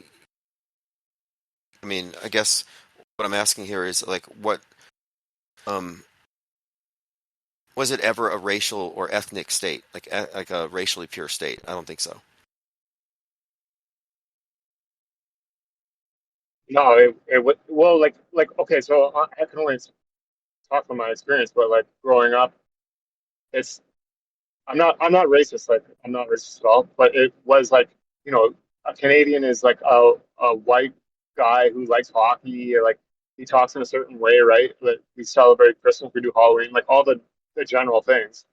Canada has natives in it, and especially here in Alberta, they're everywhere, and they've obviously like been targeted for destruction. Like my kids are actually partially native, and as I drive around Alberta, like in the big cities, like the native people, like the Aboriginal people or Indigenous or whatever they call them all the time, I think they've been psyop for so long that their entire like traditions. It's so sad. Like it's crazy. Like if you drive around my city, and all the most of the homeless people are all natives or indigenous, and then a lot of white people too. And they've clearly been like targeted for destruction. And I don't know. It's just the culture here has always been native Indian, Canadians, like indigenous, and then English speaker white people, like the United Kingdom, those people, and then there's Quebec, and Quebec is French, and they're always have been French, and they integrated with the Métis, and they speak. Those are like a hybrid of native and white people. Like that's what the demographic is. And now we're being flooded with Indians from India. And it's like, okay, they didn't mean to call them Indians. They knew they weren't in. This wasn't India. So what are they doing? Like, why would they call them Indians when they know they're not? And then now there's millions and millions and millions. Like I'm just surrounded by them all day, and they're not from here. So like they must have planned this so long ago. Yeah, I agree with you on that. I do think that we're witnessing a ubiquitous alien invasion. And the alien invasion is meant to create a probably, I think it's ultimately about one world, unity, one vision, and destroying, like the whole overview effect. The astronauts go so high, they don't see boundaries. They go so high, they see one world. And one of the barriers to this is the idea that our nation belongs to our people, and it's all, coded. And it's not a coincidence that anti-vax and anti-immigrant are the same people, and it's the same psyop. It's about getting in your blood, whether it's the injection or DNA. It's about the loss of purity for one's group, one's demographic, one's tribe. And I think that's what they're trying to eradicate. They want everybody to be inclusive and open to the alien, whether it's extraterrestrial or otherwise. But I think this is the future. I think this is the future. And my identity isn't wrapped around an ethnic group or a racial group or anything like that. I've always thought America was the ideal, and maybe I'm brainwashed. I mean, that the neo Nazis would hate me for saying this, but I'm like, I don't think the melting pot idea is necessarily bad. And I look at the people who are espousing, oh, we need to, repel the immigrants and we need to close the borders. It's like Donald Trump and J.D. Vance are both married to immigrants. They need to give their wives back. So I think it's a non-issue for the most part. But when it comes down to is if you don't like or if you disagree with or the area you're in isn't compatible with you, you have the freedom to relocate. Just as, the bigger point of it is that we are witnessing something bigger than us and probably, well, definitely centuries in the planning. There's no stopping it.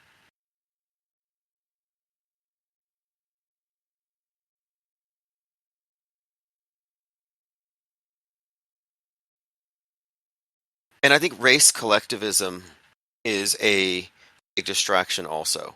Like I'm not really big on racial collectivism or religious. I'm not really a collectivist. I've been I've been kind of thinking about this for a long time. That one of the primary means of control is getting you to sacrifice your individuality on behalf of your collective, your people, your group. And I'm looking at these groups and like, do these groups even exist, or are these uh, constructs, pieces on the chessboard, and are we being played? And so I point out the xenophobia being connected to fear of aliens and anti-vax because it's intrinsic to the mind war. It's very basic. It's a very primal fear.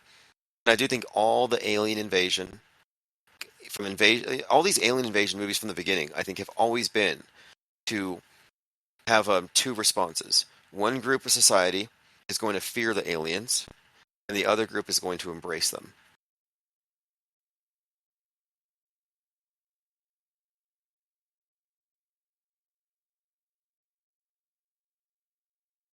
Yeah, I suppose I'll jump in and just add to this overarching subject matter, which is with the outer, the alien, the inner, whatever needs to be protected or defended. That this in itself is an interesting dichotomy that builds into the one of the overarching Hegelian dialectics. So that interestingly, all of a sudden, and I'm not speaking for anybody here about xenophobia per se, but the idea resonates with me that even kind of transcending the notion of xenophobia into, and maybe these, I'm using concepts here to just jump quickly to my thought, but for someone who embraces skepticism or even leaps beyond some of these boundaries, which of course culture exists, different types of humanity can be characterized. but ultimately we are human and we share that one dynamic. And I would suppose that anybody from any culture who can leap into that realm of skepticism has really won the mind war in a way. And I'm not certain. Now, this was mentioned earlier by you, Tim, as far as we know we're the only one. Otherwise, we would likely have found another. And I have often wondered if, say, anywhere in the world outside of the U.S., particularly, where, Albuquerque centered, for the sake of this hosting, that would there be a Chinese IPS out there somewhere, and all we need to do is translate everything. Well, I agree that we probably would have found that by now, but this is where I reach back into the xenophobia type of perspective, that I'm more xenophobic, if you will, against the zombies that I have to interact with all the time. That's, if I have xenophobia, that's what it is for me. And by reaching out, not necessarily relaxing anybody's sense of comfort within the scope of how these propaganda juggernauts make themselves impact in our daily lives or through the media, or how our maybe local cultures are impacted, but being able to reach beyond the reason for xenophobia and maybe even targeting the nature of actually reaching a point of awareness of that there's something that bonds us together. And I'm not saying in some kind of kumbaya thing. I'm just saying that when a certain level of skepticism is reached, then these xenophobic elements that would be easy to measure fall apart for someone who actually reached this sense of understanding, if all of that makes sense. I think so. I mean, I definitely think that the xenophobia, people hate the term but they think these are rational fears to have, and I think these fears are implanted more or less. But I'm trying to look at the bright side as well, and what transcends our other divisions. And it's not a kumbaya thing. I get that. It's more like when we're talking about the intellect, which transcends everything else. This is an intellectual revolt, and for all we know, we may be seeing the arrival of a lot of people who aren't conditioned to the media, where they may be more reachable. Like, I'm curious about this too. Are there think tanks who have seen through predictive programming and its related fake news events and come to the right conclusions? I happen to think not, but if it's there, I think we'll find it. But I think I know, I kind of think that this is something that should transcend our interests, even in elections and voting and politics. Politics is a subset of mind control. So is entertainment. Mind control is the top. Ultimately, we're talking about a world government that's based on mind control, and politics is just one part of it. And this fear of other demographics has always been a part of the mind war. So, like, war is fake in the sense that we've been told that it exists, but it exists in other ways. There are other ways that they can intimidate people. Like, people they call immigrants invaders. I constantly hear that now. They're saying, "Oh, the money from FEMA went to the invaders," so they're building up resentment. And so I'm also inclined to think that most of what people see is just propaganda.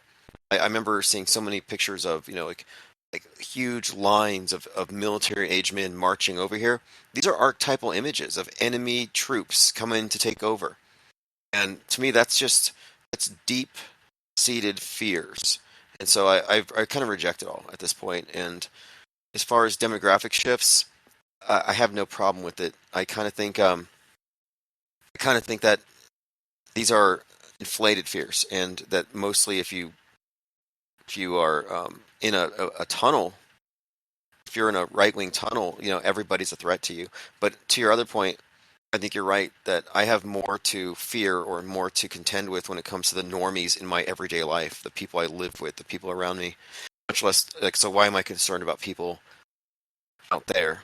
To me, it's an abstraction, and I think abstract fears work very well. You try to get into the specifics, there's nothing there. And so I think that a lot of the mind war is just these abstract, kind of vague but ever present fears that are always looming. And I like to kind of dispel those if I can.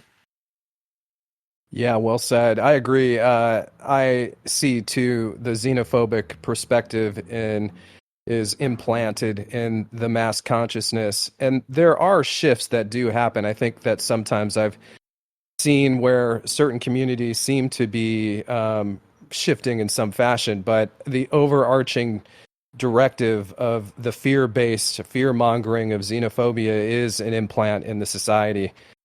And yeah, the approach of trying to navigate the world of those that, I mean, even like the shutdown, I was surrounded by people that wanted to tell me what to do, and these are people in my everyday life, and that's where the rubber hits the road. And being able to, at bare minimum, communicate these, for lack of a better term, ideals of awareness and methods to apply a certain sense of critical analysis, critical thinking, media analysis, even going beyond, which is something that is probably further down the road. But as you were saying earlier, Tim, the nature of being able to advertise, if you will, and reach a wider market, then at some point there is a point where there's enough of us that we can literally start trading with each other and have something that is more self-sustainable, but you have to start somewhere, and the philosophic start is the most fundamental foundation to start from, and that is something that can be codified and shared, which has already been shown to be successful within the efforts that's happened here in the Infinite Plane Society. So, yeah, the battle continues. Some aspects of the fears implanted in society are hurdles only of the mind. The other hurdles out there are the ones that we can really bear fruit from, which is reaching those people who are capable of thinking for themselves and somehow managing to get beyond those that would otherwise ignorantly attack for no reason other than trying to protect their religious gods, if you will, whether they be media, political, or actually religious icons. But yeah, there's this thing that's happening here, and in my mind, it blends itself to the analogy of a fire being lit that with enough, let's say, reach, then that fire can expand, no doubt, and be self-expanding in a certain way. Yes, yes. And we do see how people who join up with big groups become empowered by it, and they feel like they have the authority of this big group backing them. And some people cow to that. And I see collectives like racial collectives or political collectives where they're able to more or less merge with that, and it can be an effective way to grow something because it exists as like an entity. And I think that's where media skeptics need to be. That we will get to a point as a self-aware demographic that the numbers speaks for itself. We don't have to be defensive. If people don't believe it or they reject it, we wouldn't care. We just kind of move forward without asking for approval. So what's nice about what we're doing here is we're not asking for approval. We're not making concessions. We have to flush out people with agendas. I have some people say, what does it matter if it's fake when Israel is destroying the world or whatever their narrative is? And it's like, okay, so you have now put your group identity ahead of epistemology and your perception of truth itself. And the people who think that fake is secondary to the quote kinetic real thing that is about to happen, they're falling for the same trap. They're putting their the simulation ahead of their own cognition. And I think that's what we're moving towards here. Is like this is way beyond group politics. This is way beyond um, wandering. This is beyond a lot of the phobias and insecurities that they programmed out there. And I think that It is. Although, if I may, just to address Blaine's concerns and his point, we do. I think it would be a mistake to ignore the tool that is being used with that, because it is not really in a deeper sense. It's not really about race or about nationality or whatever. What it is about a clash of mentalities. Now we know that the Western culture, the Western type of civilization, is being controlled demolition, right? So that much has been verified, and this is a tool that has been used by bringing in a different mentality. So it is not really about race, because if these people just wear different clothes and have different skin colors or whatever. But if Blaine felt that they liked hockey, like he said, and talk in a certain way, he wouldn't feel it. He wouldn't have that clash. He wouldn't have that reaction. So what it is you bring in different cultures, which do not necessarily need to be of one type or another. It's just different. That sort of shake the boat, the cultural boat, enough to create a friction. You understand?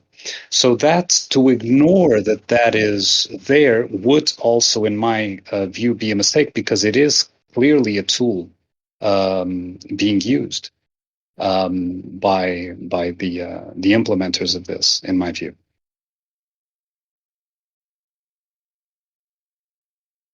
Yeah, it comes down to it's not about the country or the people. It comes down to, for me, the culture. Because for like, I don't want to be an example that Reverse talked about was during COVID, when now we have within our culture we have two different cultures: the culture of the people who are embracing the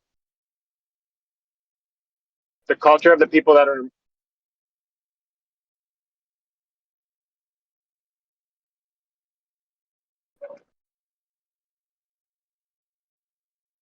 busy. Busy. You're off mute.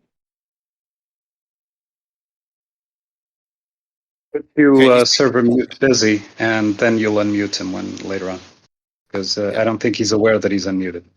Sorry, go ahead, Blaine. So once, like, within our culture, when we had COVID, we have two cultures. One of the people that don't want to be masked, and then Tim, can you mute that guy? Yeah, he's muted now. No, it's not. Um, No, Busy it is. no, you need to server mute him. Or you might have to kick him. Kick him.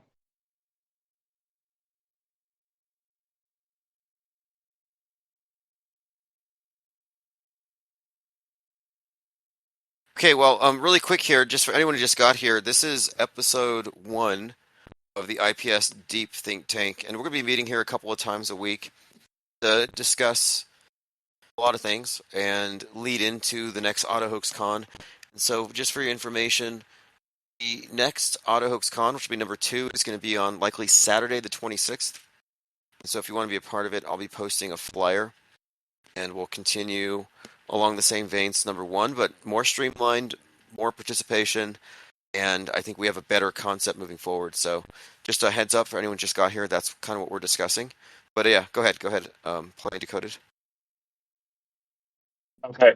So then within our own culture, we had this COVID, and so now I don't like being around the culture of the people who embrace COVID, and I do like being around the culture of people who disregard it and want to, like, this think tank that we have, the IPS. Like, I'd rather hang out with all of you guys any day than anyone who embraced the COVID psyop, right? So it just comes down to, like, the culture and what do I want to be around in it, and that's my thinking about it. So then they're doing a mind war on me by having these people come around, right? That don't mesh with my culture and myself, and it's forced. It's not natural, and there's nowhere for me to go. I can't go anywhere because I live on. I could maybe, but they've made a ball for us to live on where we can't go anywhere, and that's why one of my favorite opiums is that there's more lands somewhere else.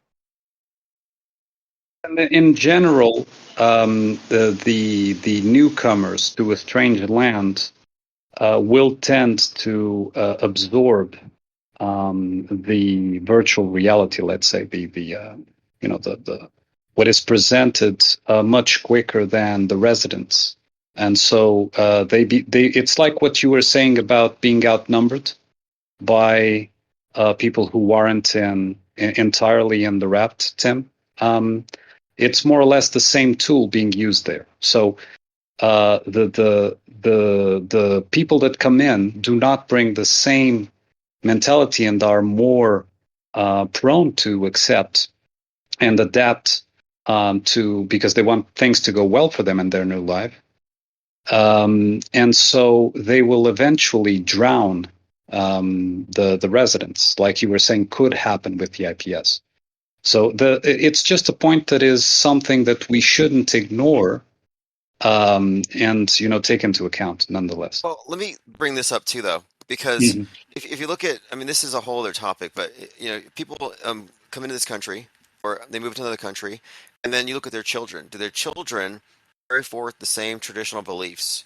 Do they have the same religion, the same fervor? Do they speak the same language? Do they assimilate? They break away from what they came from? Because I know people who come here from somewhere else, Muslim families, for example, but they become completely westernized and they reject that stuff. They maybe even become far left. I know some far left liberal leftists, and she came from the complete opposite. So like I kind of don't really have any idea that there are these racial monoliths that are unchanging that are going to be naturally conformist. I think it comes down to the level of the individual and Oh no, cognition. that wasn't my point, Tim. That wasn't my point. So what No, I'm but saying is what I'm that. saying is, generally speaking, Oh, though, can it be said that people from other places retain and don't assimilate or break from traditional beliefs?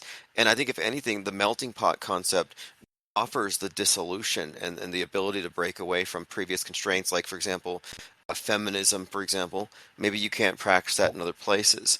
And so the people coming over here from places that are more rigid in their roles may leave with that, but they come over here because they may be leaving that behind. So I kind of don't know yet if that's going yeah, to but it's be. like for example, people who were, and I've had contact with, people from what was the behind the Iron Curtain of the Soviet Union. So those countries in Eastern Europe, and what happened was that they, for a long time, did not have access to Hollywood movies, right? So when the gates were open and the Iron Curtain was lifted, they consumed Hollywood movies as if it was this wonderful, marvelous thing, and they overconsumed it, meaning that they were over-programmed. You understand? And so it's not a matter of them carrying their mentalities that will, impose upon the residents.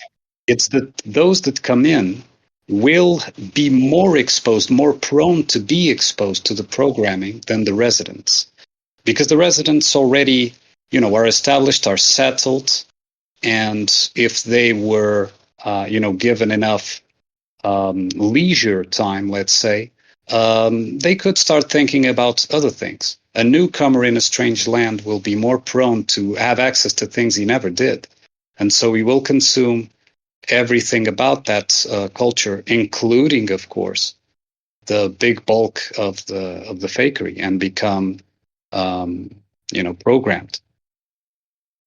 Yeah, yeah, If agreed. you could really mute or kick Busy, because I don't think he realizes that he's unmuted, and he's this is going to be on the recording. You, you can Oh, mute okay. them if you go on top. You can mute them individually. Uh, you Yeah, just but gotta then it press goes to on the the. recording. Yeah. Oh, Okay, there it goes. Yeah, I guess one Yeah. other point too is that the mind war has people involved in these dialectics, and if you're talking about those, let's say we have 50 media skeptics, fully informed auto hoaxers in the room for 1 hour. That's 50 people, 1 hour, concentrated thought. And if we focus on how do we deconstruct these psyops where people give these side of the road accounts of what's happening down the street in North Carolina, for example, or the latest spate of claims against Diddy. So we're trying to like examine in an objective way Psywar as it's hitting us, or we're looking at the connections between these movies, these directors, and the news events. So we're talking about this. We got the best minds on the subject. Now suddenly, someone's like, "Oh, I'm worried about the demographic shift. It's going from being dominated by my racial group, this other racial group." Well, we can talk about that for an hour. Now we just spent an hour with 50 sharp minds in blue pill territory, Normieville concerns. And so I think a lot of these like basic Psywar components, left-right dialectics that are in the Infowar.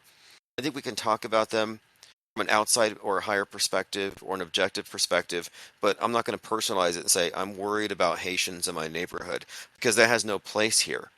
It has no place with Oh, media sure, and deconstruction. yeah, And so of I'm just saying, course, like, of as course. a, and so I look at the raft as an escape from all of that. So, like, I think that these are distractions that we should all be aware of. And we can talk about it, but we have to also be aware that, yeah, you're likely being played. Because from experience, I can remember when I used to believe all the news and I'd hear this guy, Michael Savage, on air tonight. I was actually worried for my parents. I was worried about gangs from South America and Mexico and MS-13 coming to our city because there are gang members here, making this place increasingly hostile and dangerous. That was a fear of mine for a long time. And then I realized I was being played. And so, like, I'm just not going to get played anymore. And if somebody's still being played, or they're scared, or they're worried, or Yeah, they're concerned, it's like that's not my problem. and here's the thing, like plain decoded, like you need to realize this is a mind war, okay? And yes, the West is under attack. You like all this nationalism stuff, like oh, proud to be. Like I gave that up the minute I saw this flatter shit. That all that shit went out the window. That doesn't matter anymore. You know what I'm saying? Like you're still holding on to this dichotomy. Like oh, can I? And that's great, but you have to realize you also have to accept that we're under attack. Say bye bye to all that shit, all that old Canadian traditions, like just like America. That you have to realize that that's gonna be gone. Like this is it. Like you have to let that shit go. And Oh anyway, that's yeah, I have. I'm just talking about it because uh, I have done that. I actually told Tim on the text. I said Canada's like not Canada isn't like Canada is nothing. So when they talk about in Parliament, when they talk about Canadians want this, Canadians want that. Like I'm a Canadian supposedly. What's a Canadian? A Canadian is anyone and anything. A Canadian's nothing, and the country is no more. And I've already accepted that. I'm just, I guess, yeah, personally, that's what they're doing. And and you get that bombardment on the news, like with the immigrant and all this shit is just playing into it. So you just gotta like, okay, it's going down. This is it. The front lines have moved from not borders to now it's mental, like literally. So I mean, I yeah. The only, And the only, sorry, go ahead. oh, go ahead. Yeah, the only point that I was bringing to the discussion regarding that subject was let us, do a mental exercise, which is, do you think the immigrants will be leaning towards observing and analyzing the fakery, or will they treat media as if everything it reports there is real? I think they will tend towards the second, and this is on a purpose, and that's why I say it's a tool. So it's not about the race. It's about destabilizing the resident culture on one hand, and on the other hand, increasing the numbers of quote unquote normies, if you like, because it doesn't matter if their religion is different or whatever, as long as they worship the monolith. And you do see integration of these immigrants, of course, and the first thing they do is consume media, is to be involved in media, not from a skeptic point of view, but treating it as something that probably they didn't have with as prevalent in their home countries, something like that. So that I is want to what I'm bring talking about. Yeah. before Yeah, Mike's crash, before Mad Mike crashed in February of 2020. We were talking about this stuff, and we were talking about getting things Mhm. translated. And at that time, it had been reported that there were 11 million flat earthers in Brazil. And I thought, okay, wait, there's 11 million people who maybe they don't have the right model, but they're at a certain level of sophistication when it comes to criticizing the bullshit in front of them. So I'm looking at that as okay, they're rejecting big claims. I follow Japanese flat Earth Twitter accounts because they're hilarious. They do Google Translate, and so I'm seeing that there is this kind of widespread rejection of a lot of that stuff when it comes to the space stuff. I don't know about the other events, but space is a good starting point. it's a great starting point for bringing in people who are at a certain level irreverent about the dominant paradigm and willing to question it, and then also finding humor in it. So I kind of think that the idea of this thing being like auto hoaxing and skepticism being solely here, or a byproduct of people who have already been a part of our mainstream quote culture and fictional universe, that's likely true in a lot of ways, like when it comes to the psyops in general. But when it comes to fake space, I think we have an in. I remember the Indonesian Flat Earth Society. They had 279,000 followers on YouTube before they shut them down. That's twice as big as the biggest flat Earth channels like Jaren. And 279,000 people, Indonesian flat earthers. And you know what happened to them? We're going to set up a conference. I think that the founder and his son were murdered, and they were burnt. Their bodies were found burnt in a car. I remember looking into the story, and you know what? I remember when I looked at this, I thought this is crazy because nobody was talking about it. No flat Earth channels, no big channels were like, yeah, the Indonesian Flat Earth Society, their leadership were burned. And I remember at the time thinking, could it be perhaps that maybe their numbers are too big, and that perhaps they had to be like shut down or something?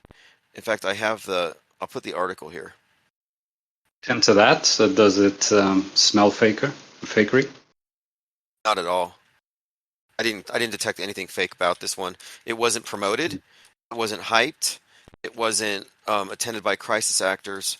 And no, I looked at it extensively, but I'll pull up some articles from it.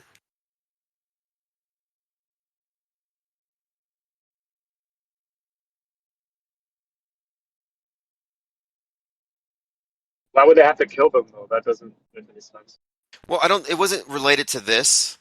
It wasn't related to Flat Earth. They were killed over something else. But I do recall being strange to me that you have a channel that they were trying to set up a Flat Earth conference. They had 270,000 followers, and they got murdered, and nobody talked about it outside of my own channel. Literally nobody talked about it. And I thought that's kind of weird.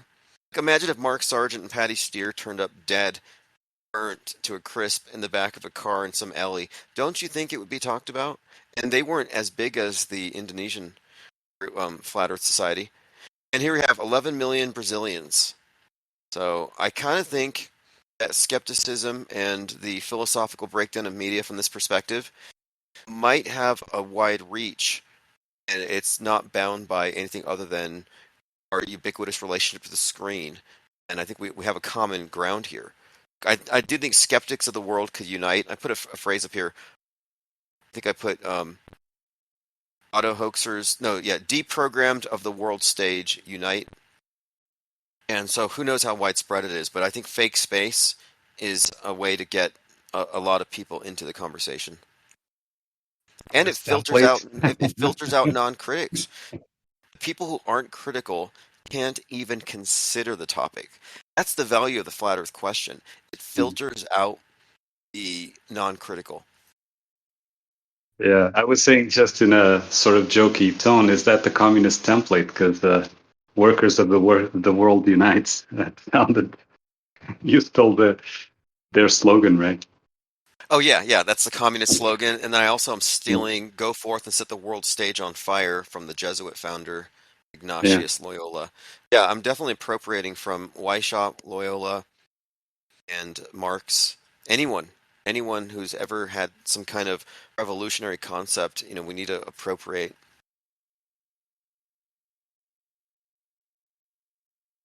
Instead of a hammer and sickle, you can have a blue wrench, and a space station.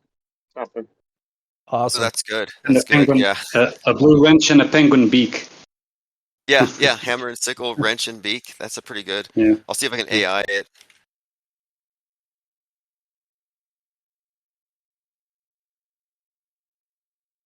I think the problem of being small, like a small raft, and then you have this entire sea of irrelevance. I think the numbers thing can definitely expand without lowering quality. We can get the quantity, effective outreach, and I think that's going to be auto hoax cons, lots of voices, and then sound bites or segments and we let the information draw people into the next one, because people will want to be at number 3, number 4, number 5 as it picks up steam. If we do these monthly, I think we'll see some significant and sustained growth in our numbers, and it'll be quality contributors. I bring a side topic. Maybe I could bring it over the live later on if I'm awake. But I don't know if you mind if I do it here. Oh, by all means. Yeah. Could there be a connection? And this question also expands to anyone here. Reverse history, co-penguin, plain decoded, skyfish, and exploring again. Which is, could there be a connection between the Scott Key Bridge being demolished previously and now a hurricane affecting the Florida Keys? Okay, I see where you're going with this.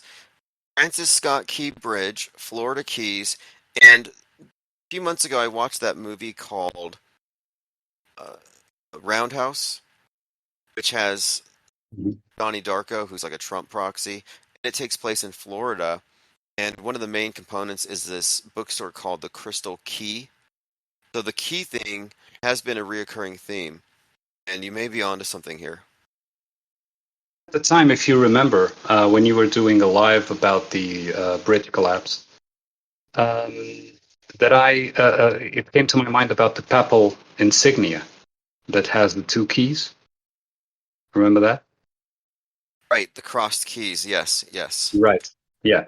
And so it could be, I don't know, it could be just a hunch of a connection between the collapse, so the demolition of course, in the narrative, the accidental collapse of the bridge, and now the accidental, hurricane that affected Florida Keys, which is one of the main, I believe, tourist areas, isn't it? Or rich areas of Florida, if I'm not mistaken, although I'm no expert in.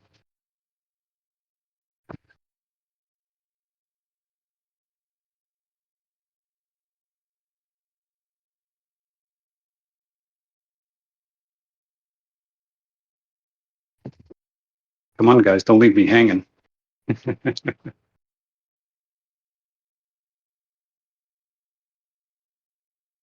Yeah, something's up with this. And someone had brought up how the Penguin show just came out, and it flashes back to the Batman movie's Flood. So the Flood theme here. But yeah, the Keys, Francis Scott Key Bridge, and it was the Dolly ship that knocked it over, which probably has some deeper significance. But yeah, you're probably picking up on something here within the meta script. And one of the key And components also, of this, what? yeah, go ahead. Oh well, this hurricane was called Milton, and there was a movie with a hurricane called a disaster named Milton. So, and the process of naming hurricanes, you know what I mean? They do this the year before or whatever. You know what I mean? Like they alternate. Like the M, one year the M will be a guy's name, a male name, and then the next year will be a female name. They alternate like that. So anyway, but they had plenty of time to name these things. So I don't think it's a coincidence that they named this one that actually touched landfall and did all this stuff Milton. You know what I'm saying? Like they chose this one to name it Milton because they knew it was going to hit or whatever. Yes. Yeah. And so wouldn't that be the Paradise Lost, right? Because those people were living in their own, cool environments, and everything was going well, and all of a sudden it's lost, right? So in the narrative, that would be a kind of loop back to Milton's Paradise Lost. Yeah, yeah, and one of Milton's quotes, which is completely and totally relevant to the mind war topic, is the mind is its own place. It can make itself a heaven of hell or a hell of heaven.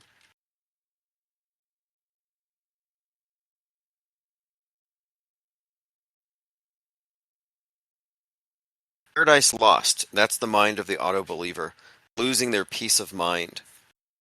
That's kind of what really we're looking at here is the peace of mind is not meant to be attainable. We're meant to be in the mind war at all times. And this is something that may aggravate people who are deep in the mind war. It does aggravate them. Like, you're not concerned about demographic changes. You're not concerned about geoweapons, geoengineering. You're not concerned about Vaxageddon. And I'm like, no, I'm absolutely not concerned of any of this stuff. My mind is in a place of quiescence right now because I am a non-believer. And that may infuriate some people because we're not ready when things get kinetic. When have they ever gone kinetic? We've given enough benefit of the doubt to the alarmists out there where now one of the groups that we've more or less excluded has been alarmists.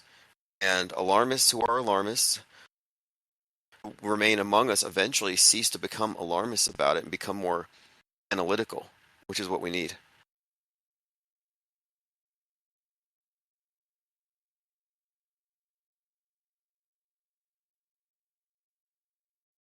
Yeah. Anyway, maybe that connection with the keys will prove important later on. So note it down. It may turn into something or nothing. So,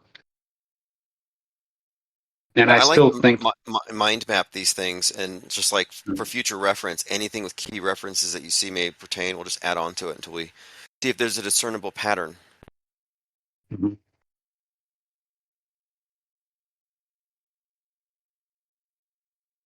Yeah.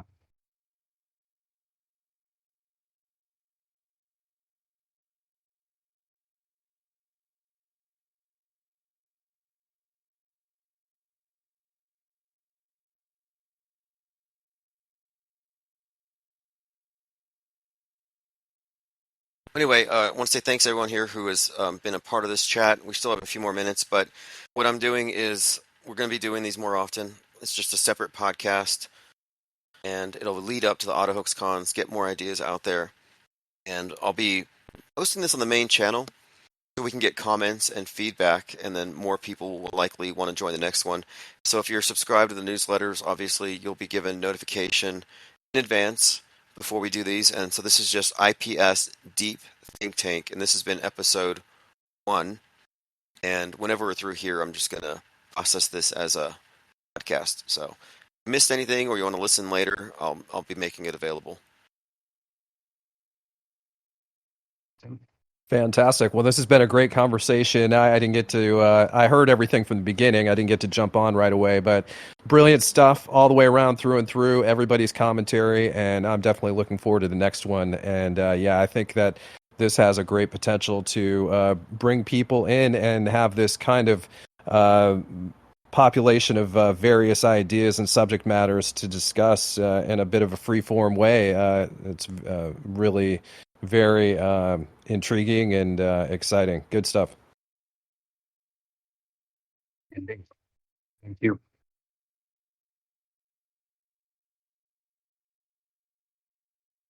I'll be on the lookout for some kind of theme music. So I'll put the word out there. Anyone listening, if you want to submit something, we want an opening, closing for the IPS Deep Think Tank. And, So, Portal Complex had done an intro song or an intro music for that. It's in his channel. I can send you if you like. send it to me. Send it to me, and Yeah. I'll be able to attach it to this, and then make it a little more formal, and then people can look forward to it. And yeah, it's a great format. And we used to do Oh, we Discord lost chats you. all the time. You broke up there. We couldn't hear what you said. I heard what Okay, you no, said. okay. Well, yeah, I'm going to end the recording right now, and just again, thanks all of you for being here, and we'll record another one here in a few days. Okay, thank you.